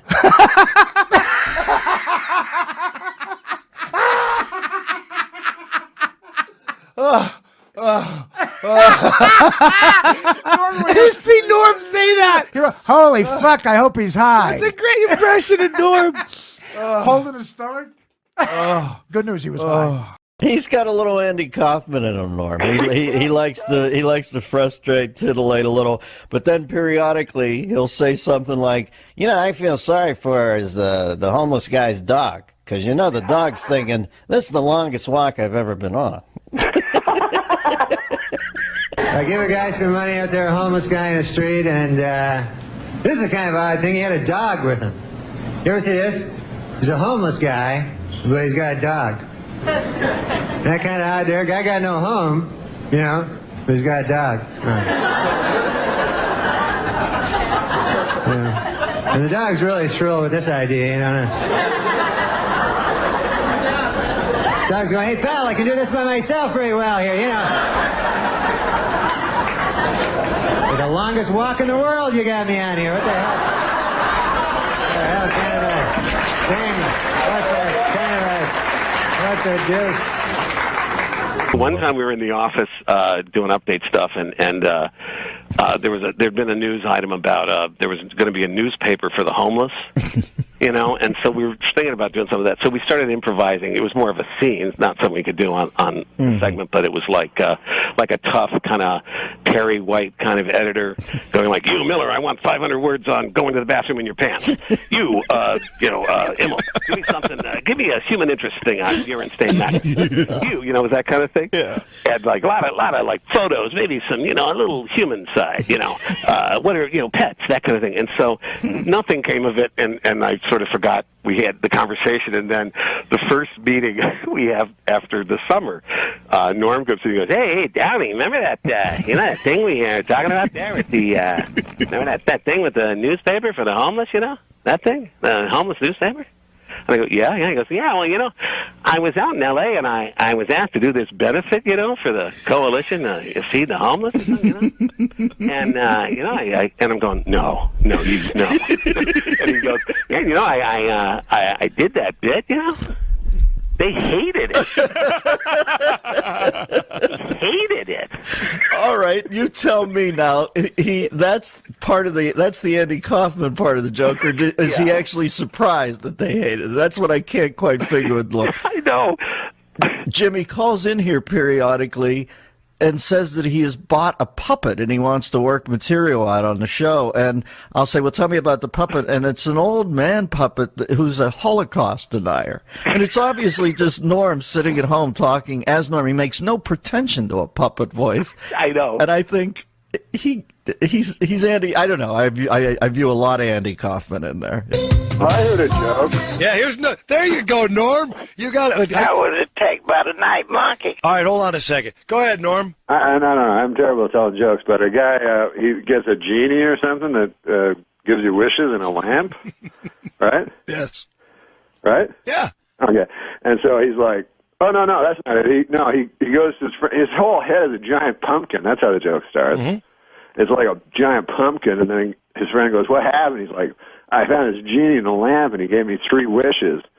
And he's like, what happened? He goes, well, the first wish I wished for like $100 million, and I got it. And then for my second wish, I wished for like a beautiful lady, and I got her. And the guy's like, yeah, but what happened? He's like, the third wish, that's where I really blew it. And the guy goes, what happened? He goes, I wish for a giant pumpkin head. You guys got it. Really, put a CD out together. You know what I really hate? You know what I really hate? If you go anywhere with him, like for a couple of days, He does that on purpose. He'll tell jokes with no ending on purpose. I don't think you need one. Sometimes you can tell a joke for like a while, that. and then that happens. You don't need to have a joke. But you know, I would like to tell you the story of the 3 people who was carrying the biggest cannon in the world to Spain. It was 2 boys and 1 girl. And they had this big cannon, you know, it was 50 feet long. And they carried it over the mountains and under the valleys. And one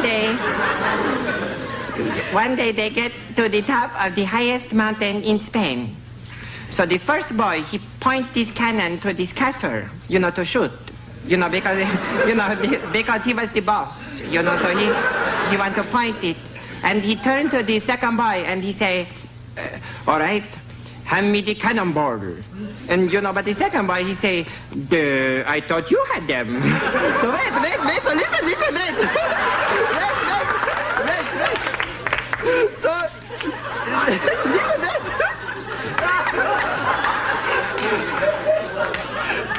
So they both turn to the girl and she say, don't look at me.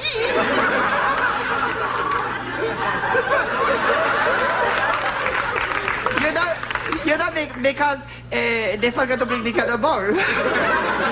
You know, they have the cannon, but they have no cannonball. They could not shoot. Do you understand? Thank you very much.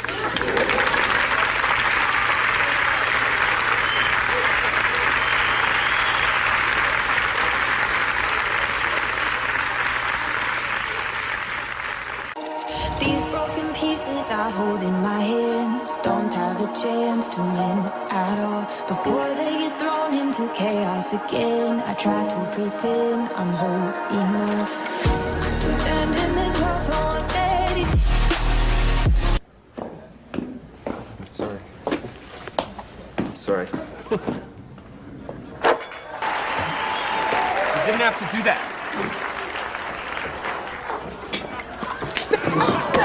Cut it out! I don't know what that guy's talking about. I can't turn around.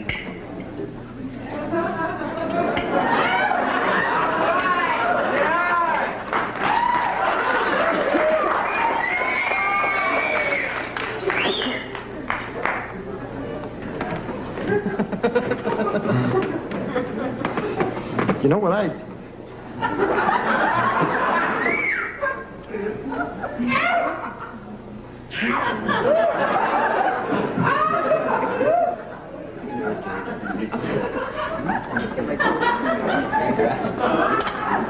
You okay? Something wrong, Carl? You okay, honey? I can't, you know, I think we're gonna have to order some wine. Yeah, wine. Yeah, why don't we have some? I can't, can I just,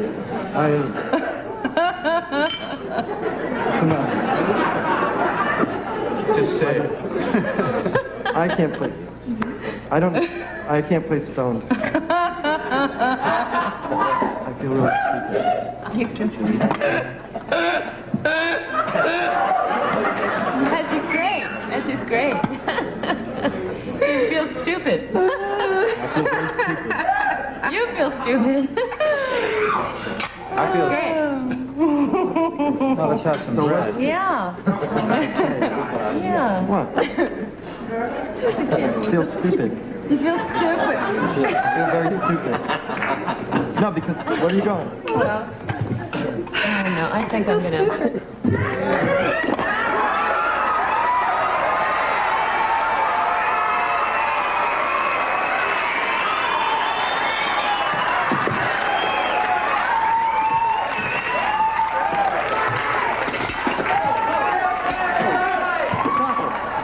Come on, nothing. Hey, this is all in fun. It's all in fun. Come on. All right, all right. It's all in fun. What are you trying to do? This is all, It's all in fun. Come on. where are we now?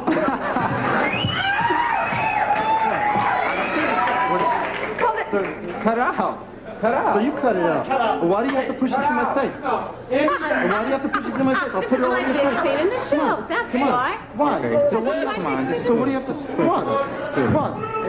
Look, I'm just trying to have fun. Everybody's so uptight around here. Everyone's so uptight around here. I don't understand. Bobby, call it commercial, man. What? I don't know. Why do you have to be so uptight? What? Walk up to me. Come on, man. Hold on.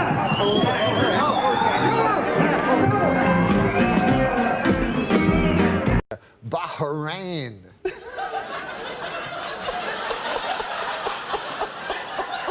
Norm MacDonald. Oh, hey, kid, Chris. What's up? Dude, I love your show on Netflix. It's so awesome to see you on there and interviewing like all these people and stuff. It's so laid back. It's great. Yeah, it's fun because I'm getting to interview whoever I want. Yep. Although that list is running short. You were always great on Letterman. Did you ever do like Carson? The first time I ever did the Tonight Show with Johnny Carson with guest host Jay Leno, which wasn't as good as the Tonight Show with Johnny Carson. But the guy told me, he said, "You're not a Johnny comic, you're more of a Jay comic." I'm like, really? Oh, that sucks.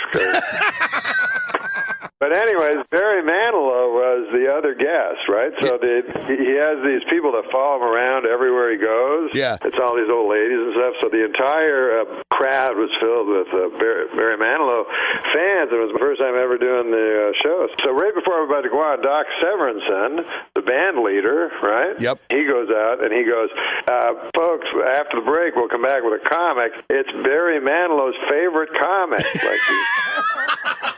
Like he was so nice. And so then I walk out and the crowd like applauds for like a minute. Wow. Like it didn't even make any sense.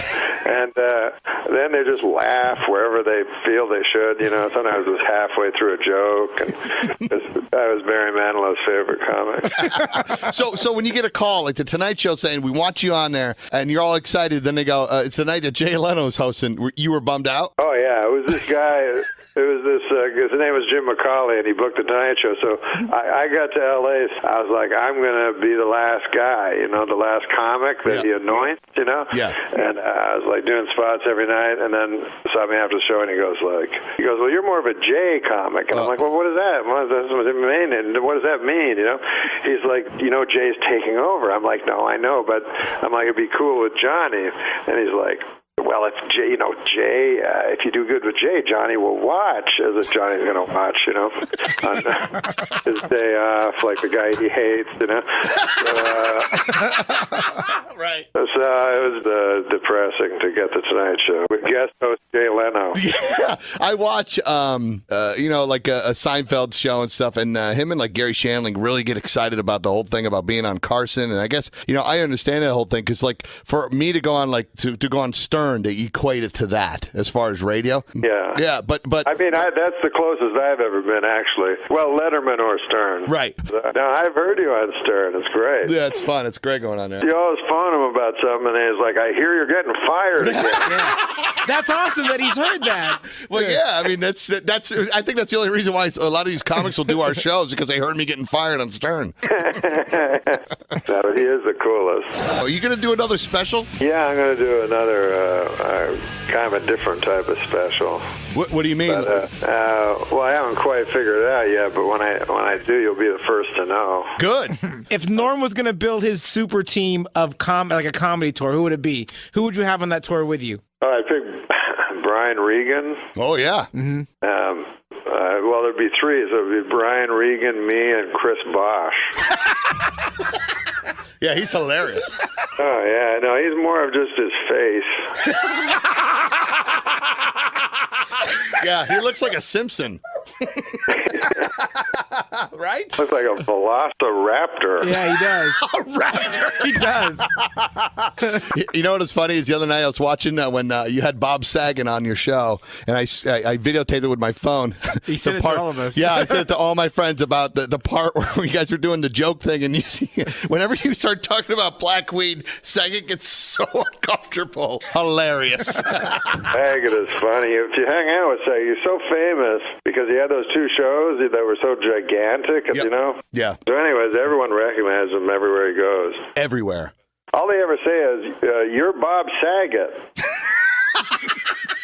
And then he goes, "Thank you." Would you have taken those gigs, Norm? Oh, no, I would not, no. I've done stupid non-accepting things before. Like one time I didn't accept this thing, because I don't know how anything works, and then it was a cartoon, and then it became a really popular cartoon, and then later my manager said, "Oh, you would have made huge money off that." I'm like, "Oh, you should have told me." I thought a cartoon was just made no money, you know. But Norm MacDonald's the greatest, dude. Thanks for coming on again. You're always awesome. Thanks, man. Peace.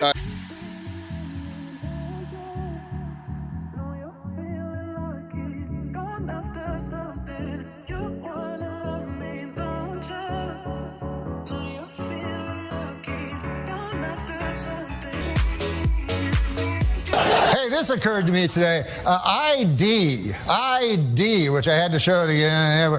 There's a strange abbreviation when you think about it. I is short for I.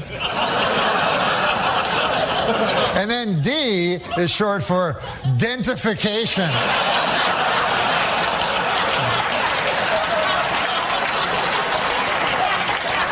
They could have split that one up a little better, you know? But I watch the TV, I watch the news, make you afraid, the news, you know? Put all these stories on, Iraq, Iran, North Korea, you know, try to scare you, you know? But does it ever really scare you? Like, you ever wake up in the middle of the night, North Korea! That little tiny country across the ocean. I wonder if they'll get me.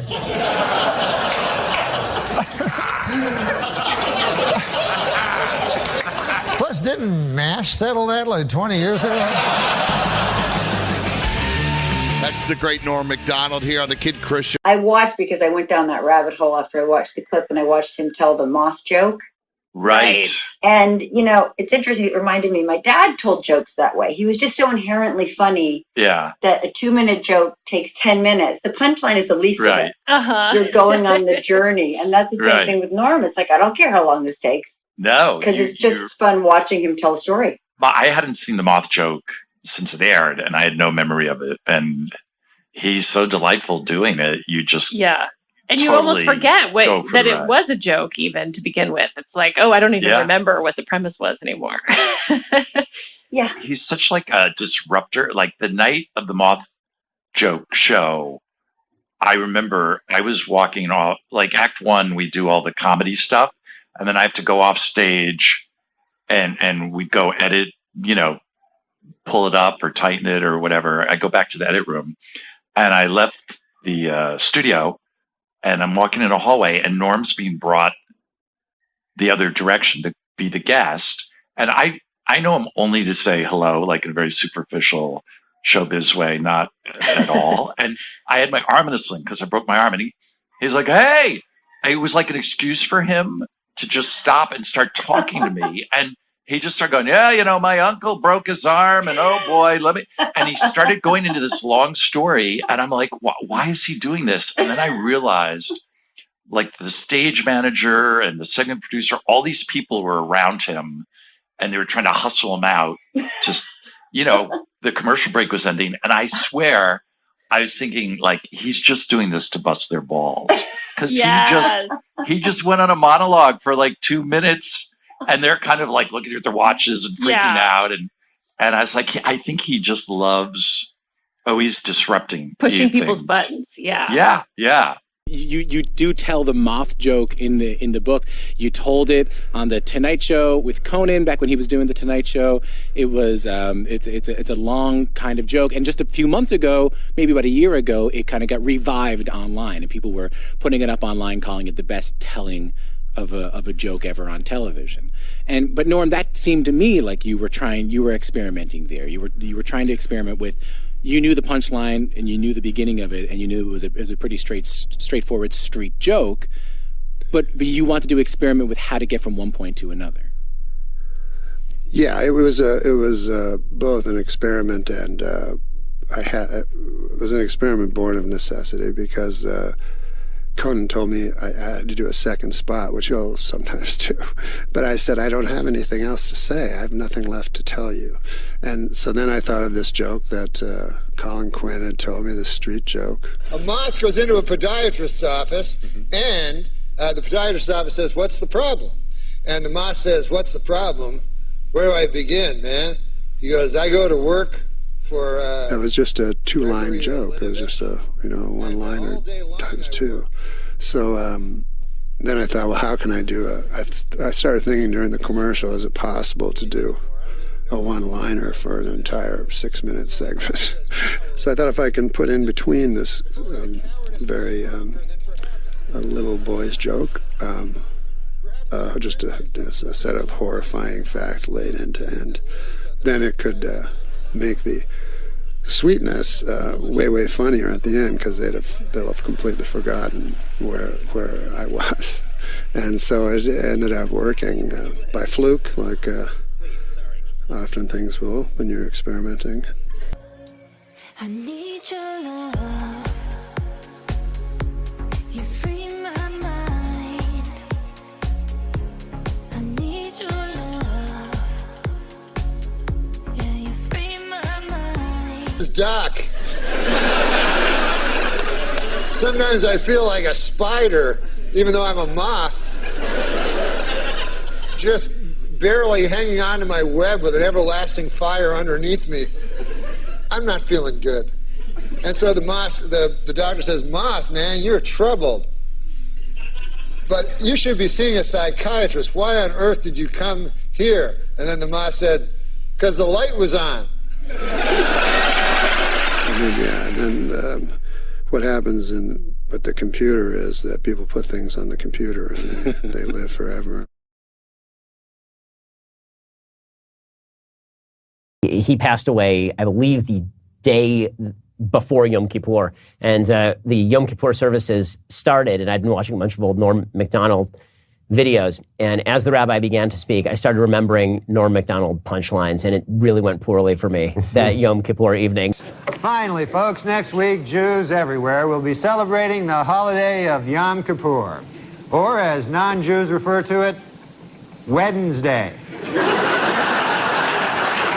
The rabbi was standing maybe 15 feet in front of me, and I was just struggling not to hysterically laugh in the middle of the most solemn day of the year. So that's going to be my Norm MacDonald memory going forward. My family comes from Russia. They're Russian Jews. Oh. Russian and Jews is more like it. One of the biggest anti-Semites I've ever met. Russian away from Jews. I had a bar mitzvah. What? I had a bar mitzvah, Norm. Yeah. You did? Yeah. Wait, are you Jewish? Yes. Get the fuck out of here. No, I'm kidding. I love the Jewish people. Yeah. Last week on Larry King Live, Marlon Brando made the shocking statement that Hollywood is, quote, run by Jews. In response, outraged Jewish organizations made it snow in New York in April.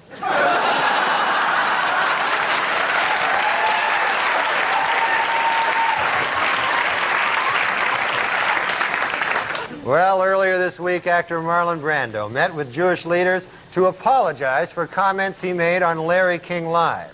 Among them, that, quote, Hollywood is run by Jews. The Jewish leaders accepted the actor's apology and announced that Brando is now free to work again.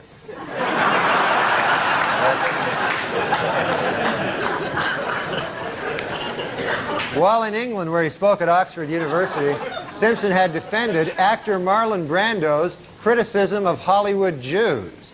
Later, from his island hideaway, Brando sent O.J. a telegram which read, "You're not helping."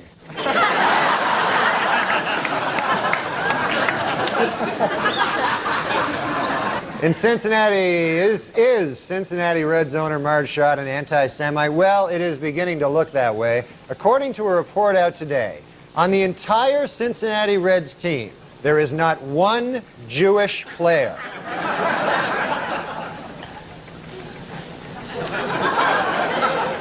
A group of Orthodox rabbis declared that other branches of Judaism are, quote, not Judaism at all, thus challenging the religious status of millions of American Jews. This week, that statement was rejected by Reform leader Rabbi Don Schonstein, who said, quote, Our legitimacy as Jews flows from the richness of our Jewish lives, the strength of our Jewish communities, and most important of all, our deep and abiding belief in Jesus Christ. Baby, won't you come by? Everything's better with you by my side. A movie and dinner tonight. Pour a couple drinks and yeah, we're feeling fine. And make them. The setup of the joke is it's a Jew joke. Okay. Two Gentile businessmen meet on the street. One of them says, "How's business?" The other one says, "Great." See, he gets it. he really got it. He really liked it. Yeah.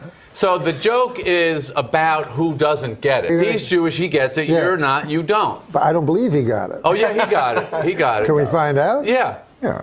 Tell Norm why that's funny. Because it's two Jews and how's business? Great. Well, that's what he said. No, it's two Gentile businessmen. Oh yeah, I don't. That's what's funny about it. I knew he didn't get it.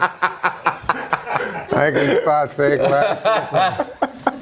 Adam, I got to talk to you. You've been working with all these guys. You've been working with Norm. Probably. You've been working for him with him for a long time. Yeah, but Normie. No, I think what he's bringing up was when me and Norm, when we did Billy Madison, I said I would tell. Yeah. Oh yeah. Yeah. So that's like the first time you guys worked together in a movie, right? Yeah. Movie. I mean, it was the first. That was our first movie. Hey, we're right here, guys. We're right here. Yeah. Well, this is great.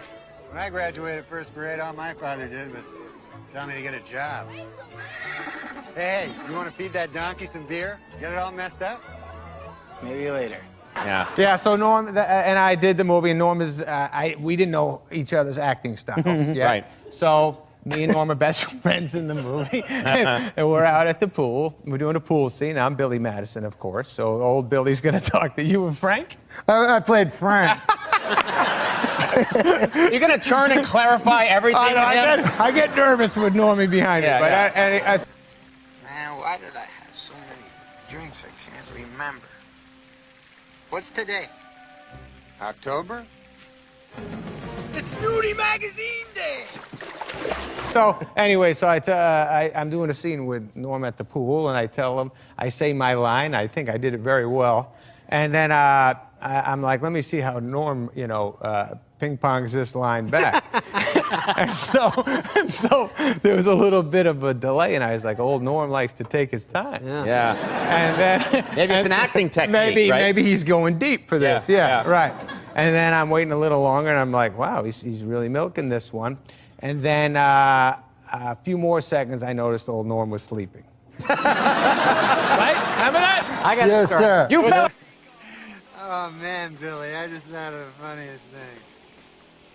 Billy? Where's Billy? He's in school, man. Yeah. Asleep while the camera was rolling. Well, they wanted me to play a drunk. That's right. That's right. And so I said, you got some booze? No, but also he called me Frank, and in my mind I was thinking, who the is Frank? That's right. You know what I realized with that movie as I was doing it? Because the movie was grown-ups, and I, in the movie, kept going, like, every time they were at a scene, I kept walking up and going, hey, guys, can I be in it? Oh, yeah, it was at the beginning and end of every scene. So I realized that halfway through, wait a minute. Damn, no, it was the best. You killed the hardest at read-through, too. This feels like a guy trying to get in a movie. It was like I had shown up on the set. In real life, I'm a famous actor, Norm MacDonald, but in this movie, I play an unknown man named Geezer. Hey, Lenny, you old son of a bee sting. I heard you were in town. You remember who I am, right? Yeah. The guy from on Golden Pond, right? Golden Pond. You still got it. It's Geezer. Well, Geezer, I play Geezer, who's me, actually. Geezer's just an old chunk of coal that, They're going to have a 4th of July fireworks on the lake, on a barge. Can I at least go with you guys to that and watch it, It'll be like the old days. We used to do that. Well, hey, if we didn't, we should start. Look, I'm not going to lie to you. Geezer's Geezer's always like the odd man out. Hey, Lenny, you guys are all eating here. How come nobody phoned me? Well, no, we just kind of ended up You here. make me sound like I'm some wicked witch of Milan. I need sewn up for I do good things. I do charity for children. Yes. But hey, is that your wife sitting on the cracker? Yes. He wants to be a diamond someday, just like everybody. So I says to the judge, I says, if it lasts for 6 years, it isn't really a temporary restraining order, is it? Whoa, hold on. The idea was Fred and Adam were talking, and instead of just having actors, just make it all guys that Sandler knows and loves, I hope. He loves me because I love him. Hey, it's me, Geezer. I'm your husband's best friend. It's so fun to be around these guys because Sandler is like hysterically funny. Chris Rock, David Spade, Schneider, Kevin James is incredibly funny. So being around these guys, it's hard. It's very hard for me to be the funniest of all. But I do it. I manage. Man, Hilliard's daughter is looking incredible. Oh, yeah. The blonde or the brunette? The hot one. Ooh. Finally a man shows up. You like what you see? Ooh.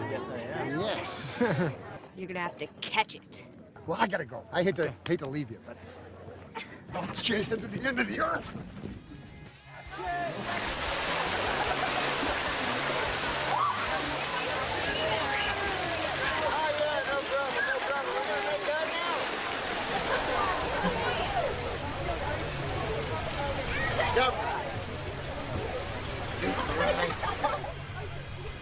What people don't understand about movies is you have to memorize literally hundreds of words and then say them in a row. Lenny, I didn't get to hang out with you all week. Oh, Geezer, we're hanging out now, aren't we? I'm sorry, man. You know, it's an interesting thing. You say sorry. You know sorry is not in the Bible? Please forgive me. That's the way they say it in the Bible. That's cool. That's an interesting fact. Completely true, except for the Bible part.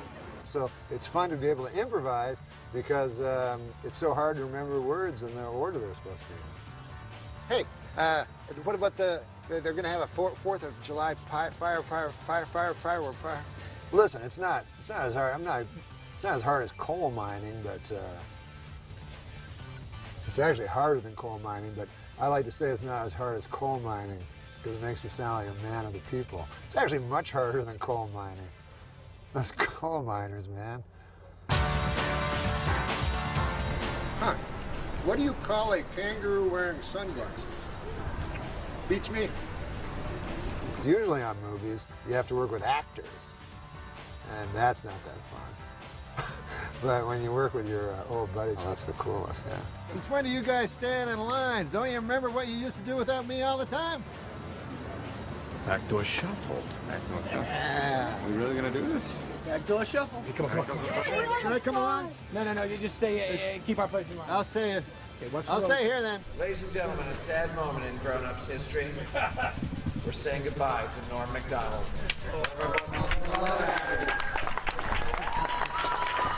Thank you very much. Ever the grace to the shortest water. Thank you, Dennis. These broken pieces I hold in my hands don't have a chance to mend at all. Before they get thrown into chaos again, I try to pretend I'm whole enough to stand in this world, so I stay. Too magic to win. I'll play you over and over.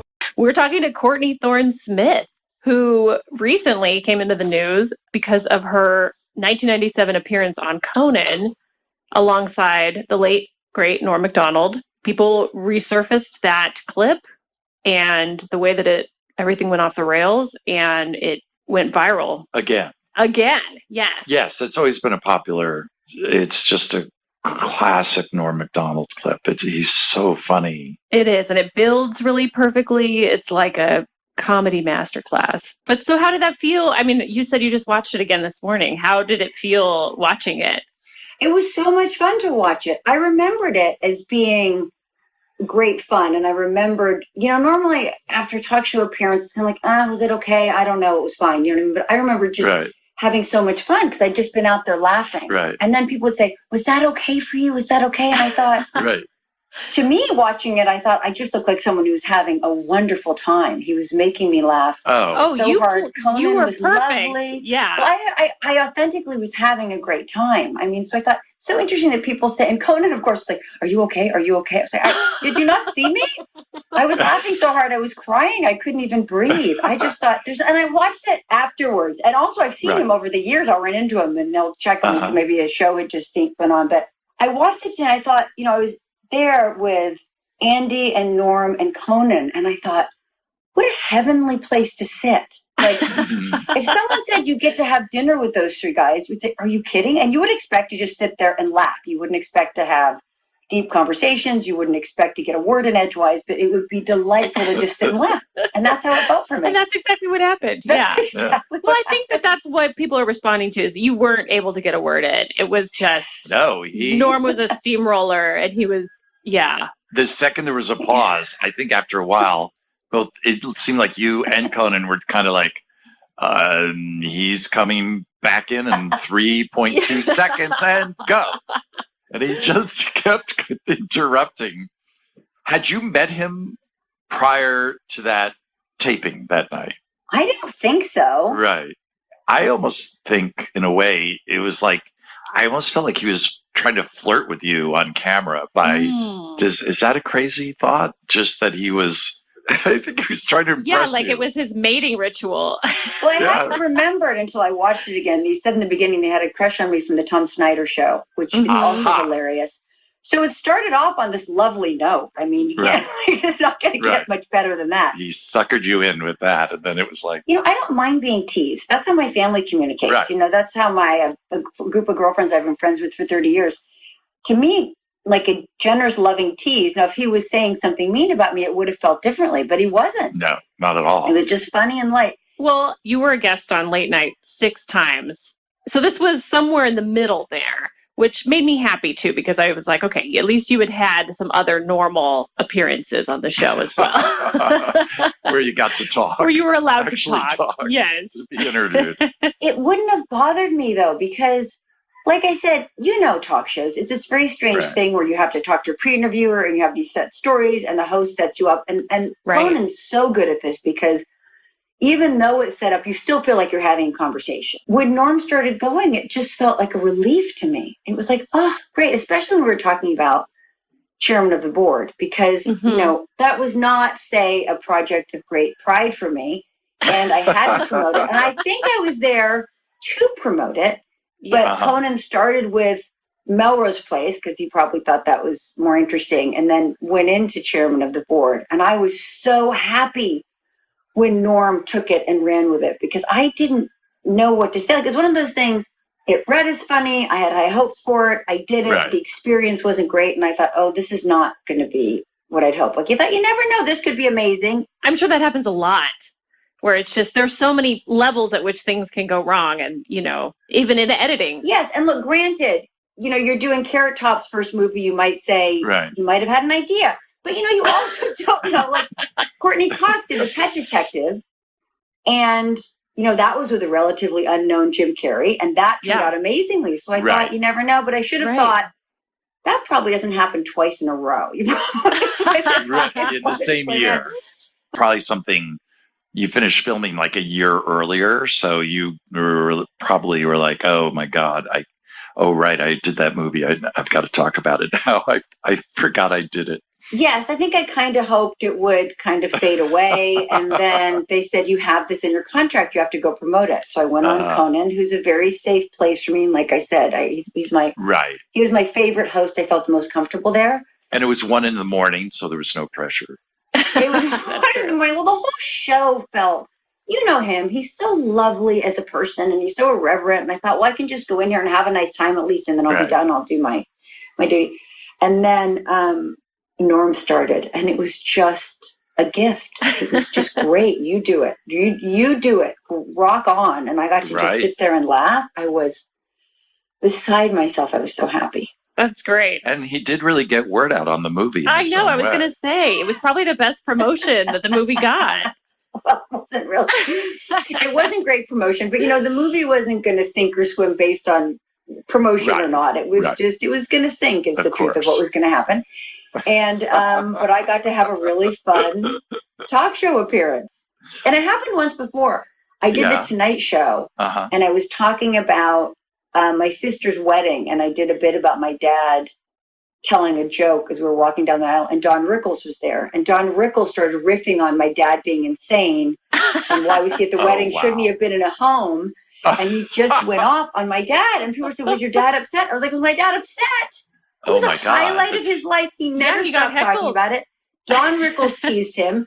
He was beside himself. So we both got to be teased by comedians we really admire. That's great. So were you already a fan of Norm's, or were you aware of Norm at all? I was a fan. I'm a comedy nerd. I always have been. So I was a big fan going in. So it was fun to just be there and sit next to him, and thrilled to have him take over my interview. Get the Norm treatment. Yeah. That was the tail end of him hosting Weekend Update, because I think he left the show SNL later that year. So it timed out nicely. And he was riding that wave of, being the Weekend Update host, which was where he was brilliant, obviously. Great. So a lot of times I think he'd be like a last minute booking sometimes, because he'd be in the building, and it's just like that. Conan was mentioning this, that, if someone dropped out or something, you can get Norm down, which is like usually a step up sometimes, wow, you have Norm coming in. And a lot of times Conan had no idea what he was going to say or do, which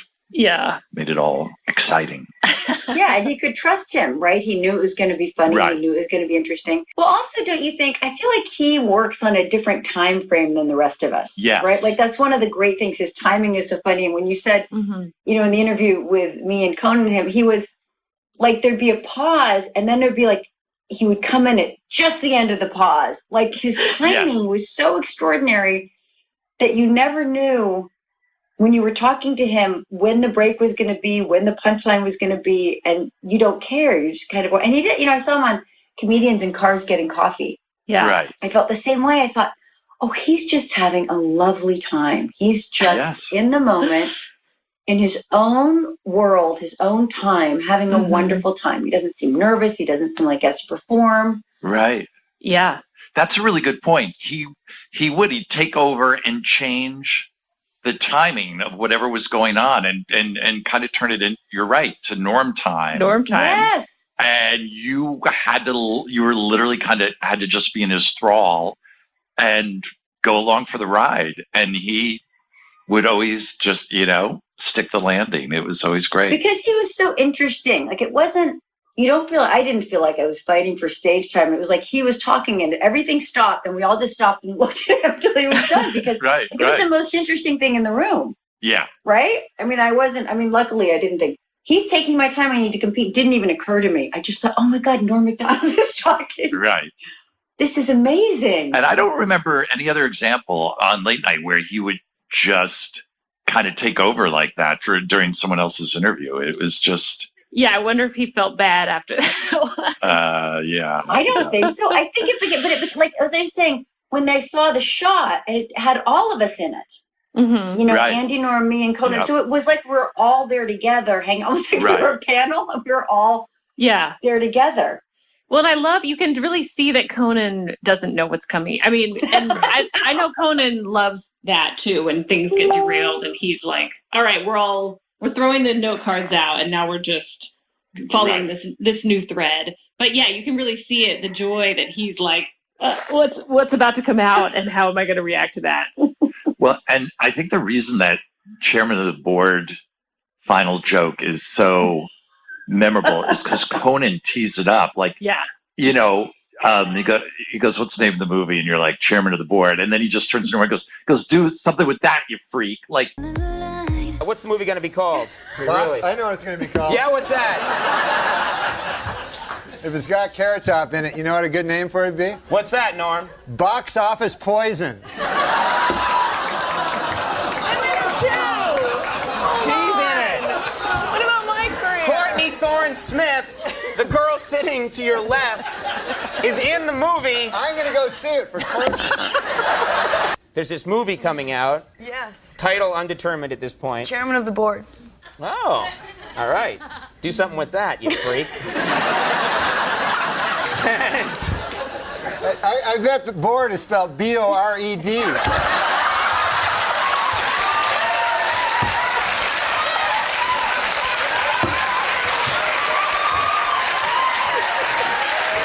Hey, Han. I got a great Norm one for you that I heard. They told me I was just at Governor's. Yeah, Norm goes, this is Norm MacDonald. This is an actual joke of Norm MacDonald. It's not mine. I'm not doing Norm MacDonald's joke. I'm sharing how funny Norm MacDonald is with the listeners. He goes, abbreviations fascinate me, you know. One I really like is ID. Like, hey, Gary, Louis Goldman, you got any ID? That's a great abbreviation, you know, because I, you know, the letter I, that stands for I. You know, then the D, that's true. That stands for dentification. What the H? I think the D is doing all the heavy lifting there, you know. That's an abbreviation for one of them, you know. But put that joke in somebody else's hands, and it's corny and tacky. Norm MacDonald was just on David Letterman. I heard he cried. He was so upset. He cried, and it was, like, really, like, beautiful. Yeah. But he had a great joke about, like, I don't know if you guys are here. He goes, I got no problem with, you know, North Korea. I never lay in bed. They try to scare you on the news, you know. He goes, but I never woke up like, North Korea. I hope they don't get me, you know. And, like, nobody really laughed. But did you hear Letterman, like, cackling in the background? And you realize it's just with Norm, it's all, you are being fucking played. When you think he's bombing, it's all a big setup to the fucking, in a year, he's going to have the perfect special ever. You might as well sit with Norm and just keep a smile on your face because you don't know where you are in the joke. He goes, I'm not afraid of Iran, you know, or Iraq or North Korea, you know. I'll tell you a country I don't like. It's Germany. I don't know if you guys are history buffs, but at the beginning of our last century, Germany decided to have a war against the world. And what's weird is it was close. You think like it'd be like 5-minute war, you know, but it was actually it was almost tied. And about 50 years go by, and Germany goes, hey, let's have another war against the world. And they almost won that one, too. Because you would think that everybody in the world would go, hey, Germany, we're not going to let you have a country anymore. Who are you, Mars? Just fucking, I just love, it was, you would think it'd be over in 5 minutes, but it was close. Did you hear him talking on the Russell Brand podcast with him and Russell Brand when he was talking about how he was at the party or when he played the White House Correspondents' Dinner? Yeah. And Larry Flint said, I'll take care of you. Right? I'll take care of you. He goes, when a guy says, I'll take care of you, you know, you think you're going to get like, if he owns a grocery store, you think you're going to get some vegetables. But Larry Flint, you know, you think you're going to get some crazy kooky girl and you're going to get to have sex with her. And then Larry Flint's going to come in his wheelchair just whacking off. But he does like an impression. The guy jacking off. Larry Flint fucking. That was an amazing experience watching Russell Brand and Norm MacDonald because, in my opinion, I think you and I are kind of together on this, two of the most beautiful human beings, comedically, aesthetically, just to look at. Like, you just look at Norm, you kind of can't stop looking at him. Like, people go like, hey, Norm, but like, nah, if you look at Norm MacDonald, if I just showed you a photo of Norm MacDonald, you know who he was. And I'm like, you don't remember this guy from the Cary Grant movies? You wouldn't go like, no, what? Like, he's gorgeous. And like Russell Brand, people like write him off. Norm on his video cast, he's got this running thing where he'll like explain like a serial killer. And he just draws everybody in. And it's not until you see like 2 years, it's like a joke for him and Adam Egget. Mm-hmm. And it's like, hey, this guy, I've been in Ontario. I'm an old chunk of coal, Anthony, but there was a man murdered his entire family. When the police got to him, his wife's innards were soup, like a stew. He was eating his bride, you know. And then he winds up killing a few policemen and takes a few children, and there's a crawl space. I know what this crawl space is. That's where I mean, this guy sounds like a real jerk. That's the whole punchline. Yeah. But it goes on for like 8 minutes just so he can go, I mean, this guy sounds like a real jerk.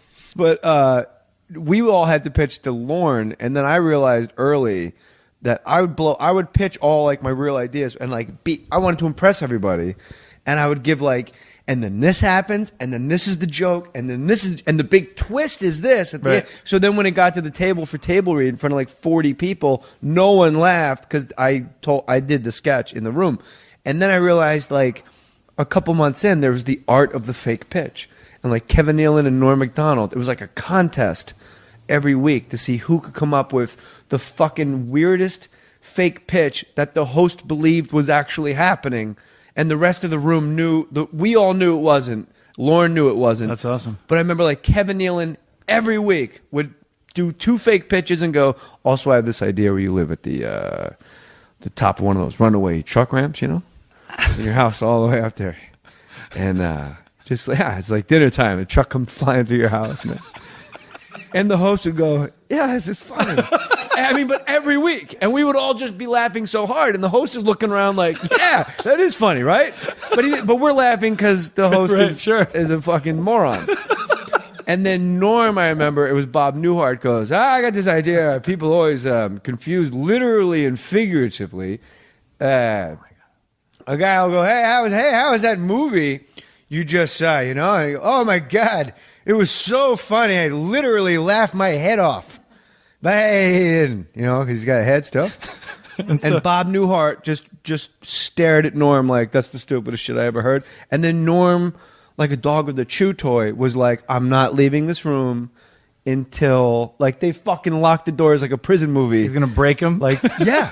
And he goes, or you go, hey, how's your wife? Well, she literally died. When she got your message, she literally dropped dead right there on the floor. She's died. She literally died, and like in like now, he's moving like closer. Did Newhart break at a certain point? Yeah, eventually he just fucking. And then that week, Norm did a sketch where he was Charles Kuralt. And he was the only. It was just Charles Kuralt alone talking to camera, and we're all like in full Charles Kuralt makeup, unrecognizable. And you're like, how the fuck do you like? His fake sketches were better than anything I ever actually got on air. He's amazing, isn't he? He's an amazing guy. He is amazing. He's and super his funny comedy, guy. I got heard for like 2 years. I'd go to a comedy club and they'd go, "Yeah, Norm was here last week. It was pretty fucking weird, dude." And I'm like, "What?" And my wife and I would like go like, "What's going on with like? I hope he's okay, you know." And then you see his Comedy Central special, perfect. Right. So the joke's on everybody across the country. Like, yeah, he was really weird. He's got these other guys following him. Like every town had a different. Like, I think he was super high. And another town's like, he really gambled. And another town, he came in with 19 men. Like weird, like that strange. Like he made us bathe. Like he had to be bathed, or he wanted something for his feet. And then just you see his Comedy Central special, perfect. My father died. My grandfather died. My great-grandfather died, to the best of my knowledge. He's dead, I come from a long line of death. And you're just like, this is perfect comedy. So, however it works for you, I guess. Yeah. The best sketch that never got on the air in my entire time at Saturday Night Live, which is only 40 episodes, was Norm Macdonald's game show, Name 2. Hey, Jimmy.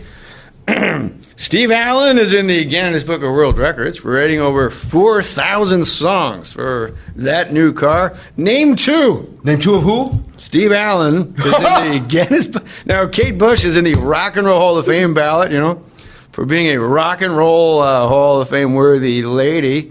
She's written over 600 songs. Name 2. Ding, ding, ding, ding. Name 2. What a great fucking sketch. That's a great sketch. Why didn't it get on? I'll read your book. Who knows? I don't know why. I'll read your book. I was driving from Quebec City back to Montreal, because when you do that festival, the Montreal Festival, I would get too drunk, and I'm like, I need to get out of here. I don't want to be I just don't want to be the drunk comedian anymore. So I was like, I'm going to go to Quebec City during the day and have a day. And I was driving back to Montreal to do shows that night, and I was listening to Norm's album just called Me Doing Stand-Up, and I fucking had to pull over so I didn't crash my car. No room for improvement. No, I almost crashed my car. I was laughing so hard. it's 16 ounces of water in like a 10-ounce glass, Yeah. and it never just like. I was like, my this is- grandfather died, my great grandfather died. Yeah. You know, my father. He goes on. I come from a long line of death. Yeah, no, that was And, it like, was the that part. cancer, it's a He's draw. like, everybody's afraid of a terrorist. Yeah, it's your heart is what's going to attack and kill you. Like, your heart. And the funniest joke is when he goes, the only way to stop your heart from attacking you is to attack your heart with a defibrillator. We're not doing this justice at all. And No. it's funny because like people that don't just get it, you're not going to convince them. No. By sharing it. You just got to listen to that album. So funny.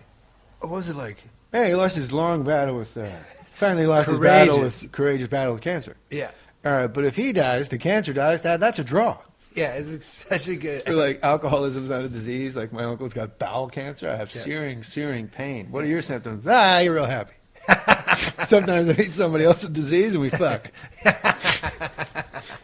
You heard you had a great Norm story about taunting Chris. What's his name? I forgot his name. Man, I'm old. Where you can't think of names. The guy, you're of rage, because you're gay.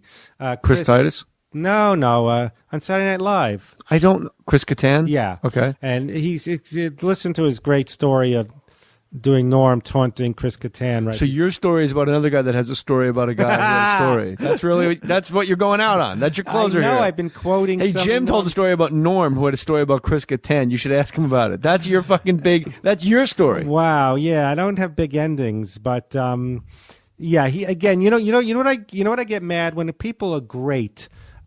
Instead of going, Rob Bartlett's a great guy. Wonderful man. Wonderful. One of Artie the nicest Lang. guys. One of the hardest working. Rob Bartlett is in like the choir or in a Broadway He got show. me on Imus without and then asking. he does Don Imus. Then he tried to get me on Opie and Anthony without me asking.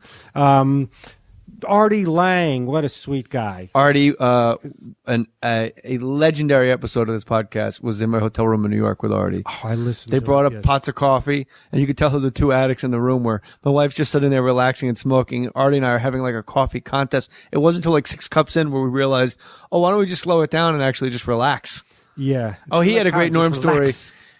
When he's, he had a great story. He was opening for Norm in San Francisco, and Norm goes, hey, we're in San Francisco, so don't do any of that fag shit, And he's like, what?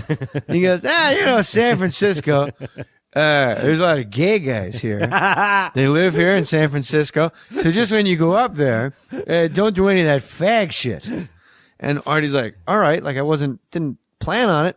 And then Artie does 20 minutes. Norm goes up and goes, hey, what's with his AIDS? They say it's like the worst disease in the world, But I saw on the news today, AIDS does not discriminate. And that's nice. Oh, no. So I don't know why is it so bad. Hey, don't do any of that fag shit. So maybe if Norm was on the set of Suddenly Susan, he could be like, you're a homophobe. You're not holding Maddie's hand. You're just on the wrong shows with the wrong He people. would taunt me, go, yeah, look at Stoller. I can't believe you were bullied by Norm MacDonald. Why don't you believe that? Because Norm is just like the unicorn. Like nobody really has conversations with Norm, let alone. He would kind of, I'm going to kick your ass, Fred. No, not threaten to beat me Me and up. Billy Joe Shaver. not threaten to beat me up, but just kind of like teasing you a lot. I know you're at the end, but him and Cato were friends, and they would just be him assholes. and who? Cato Kalin, the biggest piece of shit. So Cato didn't watch the Kalin? whole Artie thing. We talked about it. No, yeah. I didn't. I fell asleep. It was on late. That's not because you were boring. I mean, him and Norm were best friends. He was Norm's lifeline. Hey, Cato Kalin. They were friends. So and they would Cato play tennis. Kalin would heckle you too? Well, we one time Cato and Norm played tennis, and I got a flat tire, and they were driving, laughing at me because I was on the side of the road. And Cato would kiss up to Norm, but they didn't stop to help you with your. No, flat tire. they stuck their heads out the window, were laughing as they drove by. What jerks! Yeah, you should go on Norm's podcast. Well, I did. Oh, you did already? Yeah. Oh. And well, you don't need my help at all, do you? No. Yeah, and was it fun? Did you bring up the fact that he bullied you? Or were you afraid because he was a bully? I was a little afraid that I'd get busted, and about the book. But he goes, I don't care. Norm didn't care. Yeah, I go, I said, Norm, I have to be honest. You're in the book, and I said something. He goes, I don't care. Last time I got heckled bad was at Motor City Casino in Detroit. and I was doing Norm Macdonald. But the thing about the Norm Macdonald impression is you're at the Motor City Casino in Detroit. Hey man, So- I'm down. I love the D. Yeah. But I'm doing Norm. But the thing about a Norm impression is you have to ramble and circle it back around. Like it's got to get a little uncomfortable. Right. And I was doing Demi Moore. Oh my God, Demi Moore went to the hospital for that exhaustion there. Exhaustion. Oh my God. You know where I go where I'm exhausted, John? Home. I went where I'm tired. I never went to the hospital. And it's this whole long thing about being on a construction site. And me and my friend John and Eric, like, hey, what do you say after work? We go to the emergency room to rest, and I just keep going and going. And like right next to me, like right there, she goes, what the fuck is he talking about? And I go, there's always one cunt, And I did it in the impression. And that person emailed me on my website and said, I was the cunt. I'm sorry, but I was really confused. And everyone explained to me what was happening. Tell us about Norm stealing your jacket.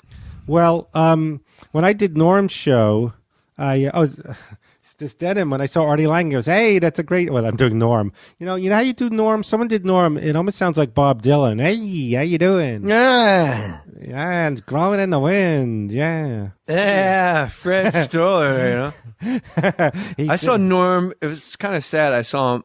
No, I heard him on Mark Maron's podcast, WTF, and he goes, all these people do impressions of me, And I'm like, oh my God, I sound like a fucking retard. And I'm like, that's not how I sound, And then now every time I do Norm Macdonald at the Melrose Improv, I'm like, he's fucking here, watch, he's here. And he's like super aware of the fact, oh my God, Fred Stoller wrote a book, And I'm the antagonist, apparently. I stole his jacket, I'm like, hey, Fred. I really need those jackets. Hey, tell us about that jacket, Fred. When I did his show, I knew him a little bit, but then he heard that I was playing tennis. Hey, let's go play. So people don't know who Lori Joe is. I don't know how to explain what she is. His assistant. And she was the writer's assistant when I was on Saturday Night Live, so Lori Joe. We joined. She paid for some tennis club right by Warner Brothers. You worked there, I'm sure. Yeah. You did Jay and Mary? I think I hold serve, Hey, how's that be doing, man? But this is how pathetic I am. I fantasized being on this podcast. And fantasize Jay doing Colin Quinn going, yeah, Stoller's got a book. Him, Leon Roth, and Philip. Yeah, Stoller. That's what we want to read. Philip, hey, Fred, why don't you just tell everybody how Norm took your jacket?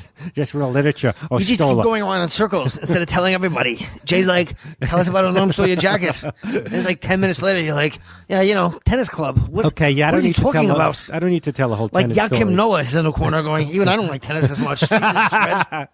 So basically, all right, long story short, as the late Warren Thomas would say. Too late. Too late for that. I like how you credit that one guy, Warren Thomas, like that was his.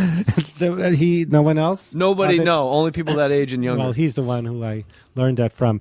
Okay, so Lori would pick us up, and I left the jacket in a car. He didn't go premeditated. I'm going to steal a denim jacket. It looks nice. But I left it there, and I didn't have the money now. Now I wouldn't care about buying Sinatra recommendations, denim jackets. So he said, Norm, I said, Norm, I want my my denim jacket. Yeah, you and that jacket. I go, Norm, it's a new jacket. That's not new. And he just, he would taunt me. I go, Norm, yeah, that's a shitty jacket. So I made, and I was supposed to. Wait, so why does he have your jacket? I'm confused. Lori would pick us up and play tennis. Right. So, so I left it there because it got hot. We were playing tennis or in her car? I guess in a car. And then he just assumed it was his or she took it. Yeah, he didn't go, ooh, a jacket. Right, like a but cartoon. then every time you asked for it, he just completely downplayed it like he'd go, I'd wave his hand in disgust. You and that jacket. Fred and his jacket, Yeah. Now, why do you want that jacket? So really? Yeah. He was a bit of a bully.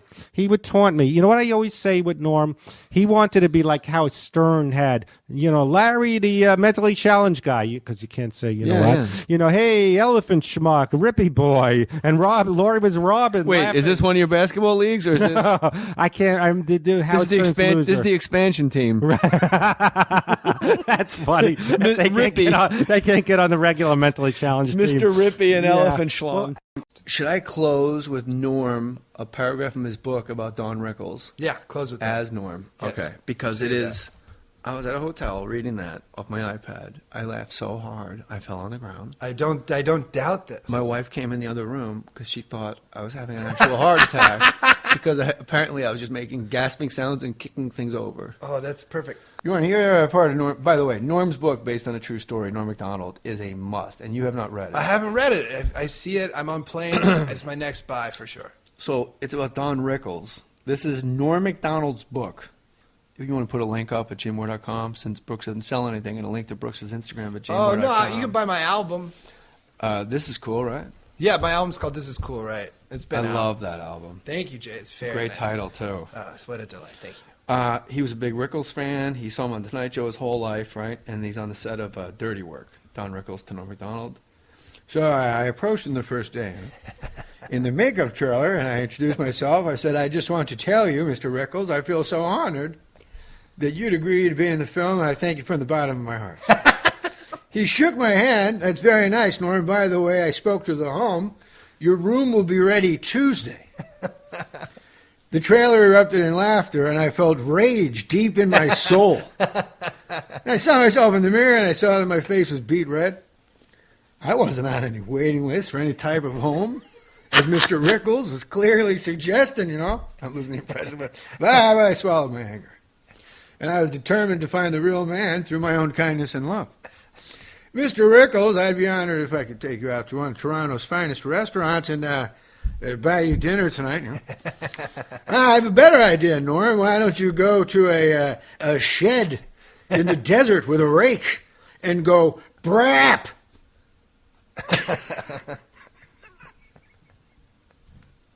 Go brap. It's literally capital. I get a better idea, Norm. Why don't you go to a shed in the desert with a rake and go brap? Now, this awful classless burping noise got the cheap laugh I'm sure Mr. Rickles is used to, but not from me. I could feel myself beginning to shake with rage. Now, I'm going to read to you the part where I was so happy to meet and reach the real Don Rickles, and I said, anything you want to do, what would you like, sir? Well, Norm, he says, I'd like you to get a monkey and an organ grinder and run around the room going, I lost my sack, I lost my sack. And then Mr. Rickles then pranced around the makeup trailer doing a grotesque pantomime of me searching for a missing sock. What is he talking? It's fucking fiction. I know. Like in the beginning, the first chapter, he's like, him and Lorne Michaels are smoking opium. And it's the most genius thing, because any fucking story, nobody can sue him. Yeah. Like, who's the guy? Dick Ebersol can't do shit about what Norm wrote in here, because Norm's like, wait a minute, me and Lauren were at a whorehouse smoking crack. Don Rickles is doing a grotesque pantomime of me searching for a missing sock, And I fled the makeup trailer.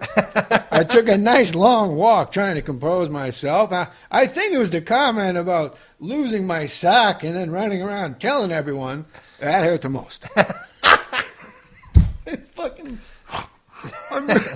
oh my God. We're crazy people. It's so funny. But people listening are like, I don't even know why that's funny. No, exactly. I saw him in Cedar Brap. Rapids. Yeah. He said brap.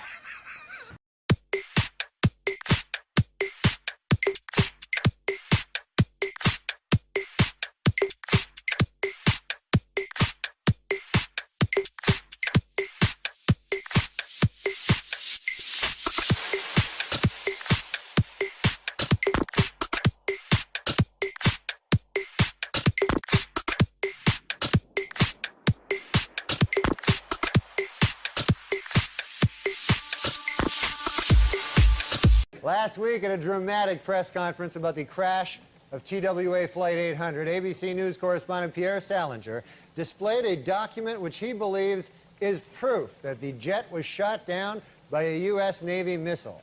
Later, he proudly showed reporters his solid gold Rolex that he bought on the street for just $15.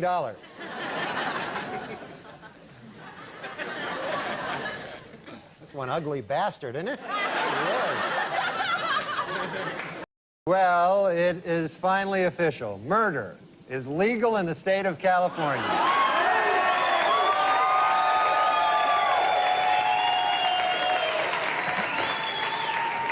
A down-and-out O.J. Simpson, depressed that all of his money-making ideas have failed, has decided to go back to doing what he does best, killing people.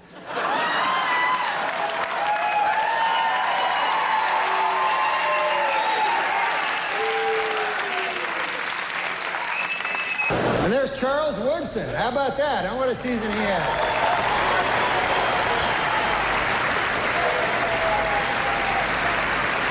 Great, man. He became the first defensive player to win the Heisman Trophy. And congratulations, Charles. That is something that no one can ever take away from you. Unless you kill your wife and a waiter, in which case, all bets are off. Just a word of advice. A new book claims that Madonna once smeared peanut butter all over John F. Kennedy Jr.'s body and then licked it off. Which just goes to show you, Madonna's a whore. And finally, Weekend Update would like to congratulate Madonna, who gave birth to a beautiful baby girl last Monday. The baby weighed in at 6 pounds, 9 ounces, making it the 4th largest object ever to pass through Madonna's birth canal. This week, in a secret ceremony in Australia, Michael Jackson was married for the 2nd time. Asked what makes his new bride special, the King of Pop said, quote, "She has taught me about the power of imagination, like imagining that a grown woman is a 10-year-old boy."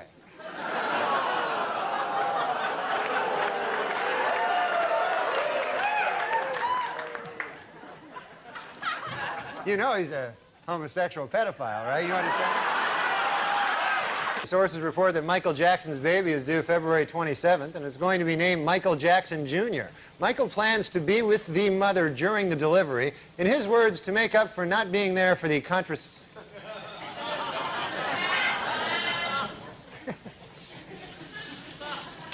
Sources report that Michael Jackson's baby is due February 27th. It's conception. The last word was conception, so. Michael Jackson. He said, I heard a quote where he said, I don't care if my child is a boy or a girl, as long as it's a boy.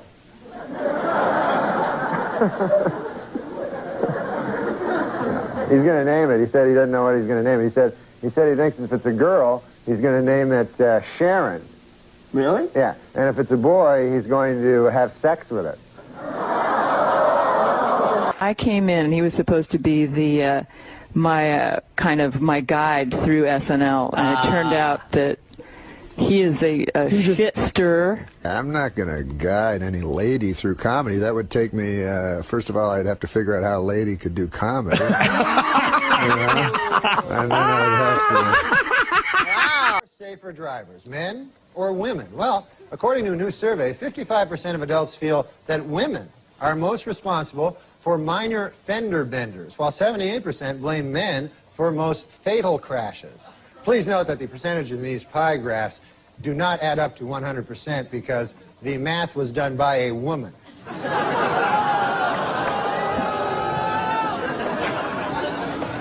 For those of you hissing at that joke, it should be noted that that joke was written by a woman.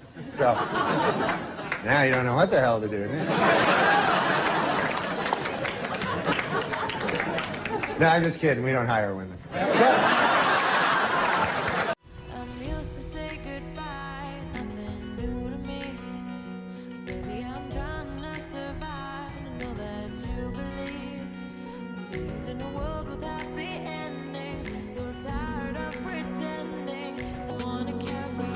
Here we see the president and the first bitch.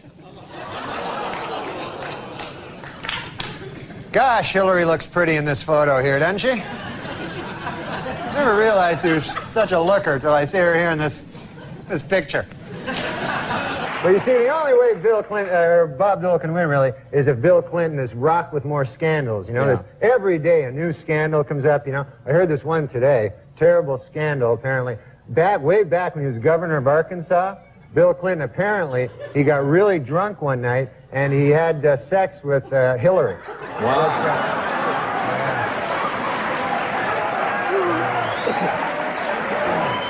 That's no good.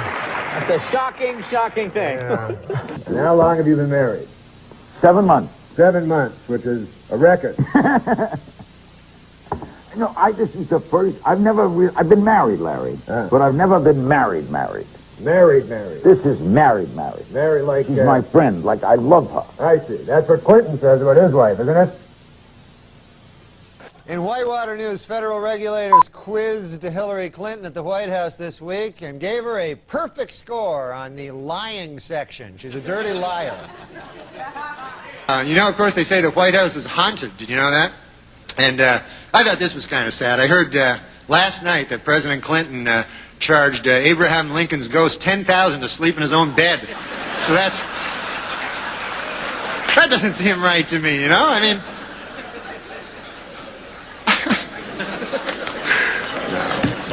But look, the president, has come under a lot of fire for raising money, but he's good at raising money.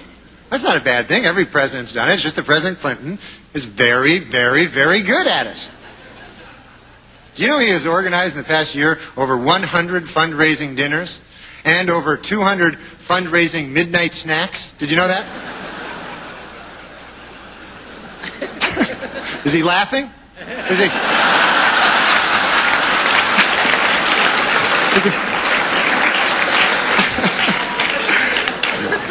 Okay, Norm, you're Canadian. Yes, I am. So what do you think of this whole presidential mess? Well, I hope that the Democrats don't steal the election from the winner, but who knows? You like George Bush, don't you? I love George Bush, man. He's a good man, decent, none of this. He's not a liar, a crook, murderer, or anything like that. So it'd be good to get the... See, I think we should get the homicide out of the White House and get like a fresh start, because we don't want any more murderers. I think we should just go on to the next question. Oh. Who are the murderers? Yeah. Oh, Clinton, he murdered a guy. Yeah, we're not allowed to. You're not allowed to put out no accusations without. That's a little too far. That's the way it does work. Let's just go on to the next question. Yeah. This is not my week. What can I tell you? Oh, it's not mine either, and I'm being very nice. Okay. Be a good boy. Now, Norm. Do you never hear that? No. Listen, No, we don't need I to don't want talk to get about into that. this, and I don't want to hear it, and this is not the place to make those accusations, and you're supposed to be funny. Let's get on to the next question. So get with it. There you go. This is a live show. Why? Norm, but you have been properly chastised by Barbara, so I'm now going to ask the next question. I thought it was a matter of record. Shut up! Shut up! Look, Okay. let me do this, okay? I'll tell you what's a matter of record. You will not be invited back if you don't shut up. All right, now. Let's talk football. All right, manslaughter. Let's talk football. Norm. The people here asked me to do the show, I gotta say, I felt kind of weird, I don't know if you remember this, but I used to actually be on this show, I used to do the weekend update news routine, you remember that? And, yeah. That's where I did the make-believe news jokes, That was me, right? So then, a year and a half ago, right, I had a sort of a disagreement with the management at the NBC. I wanted to keep my job, right? And they felt the exact opposite. So you see, they fired me because they said that I wasn't funny, Now, with most jobs, I could have had a hell of a lawsuit on my hands for that, but see, this is a comedy show. So they got me, you don't want But now, this is the weird part, right? It's only a year and a half later, and now they asked me to host the show. So I wondered, I go, hey, wait a second here. Hey! I go, how did I go in a year and a half from being not funny enough to be even allowed in the building to being so funny that I'm now hosting the show? How did I suddenly get so goddamn funny?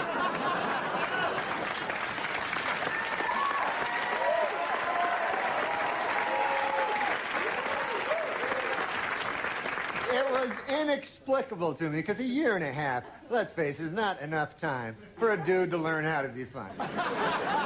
Then it occurred to me, I haven't gotten funnier. The show has gotten really bad.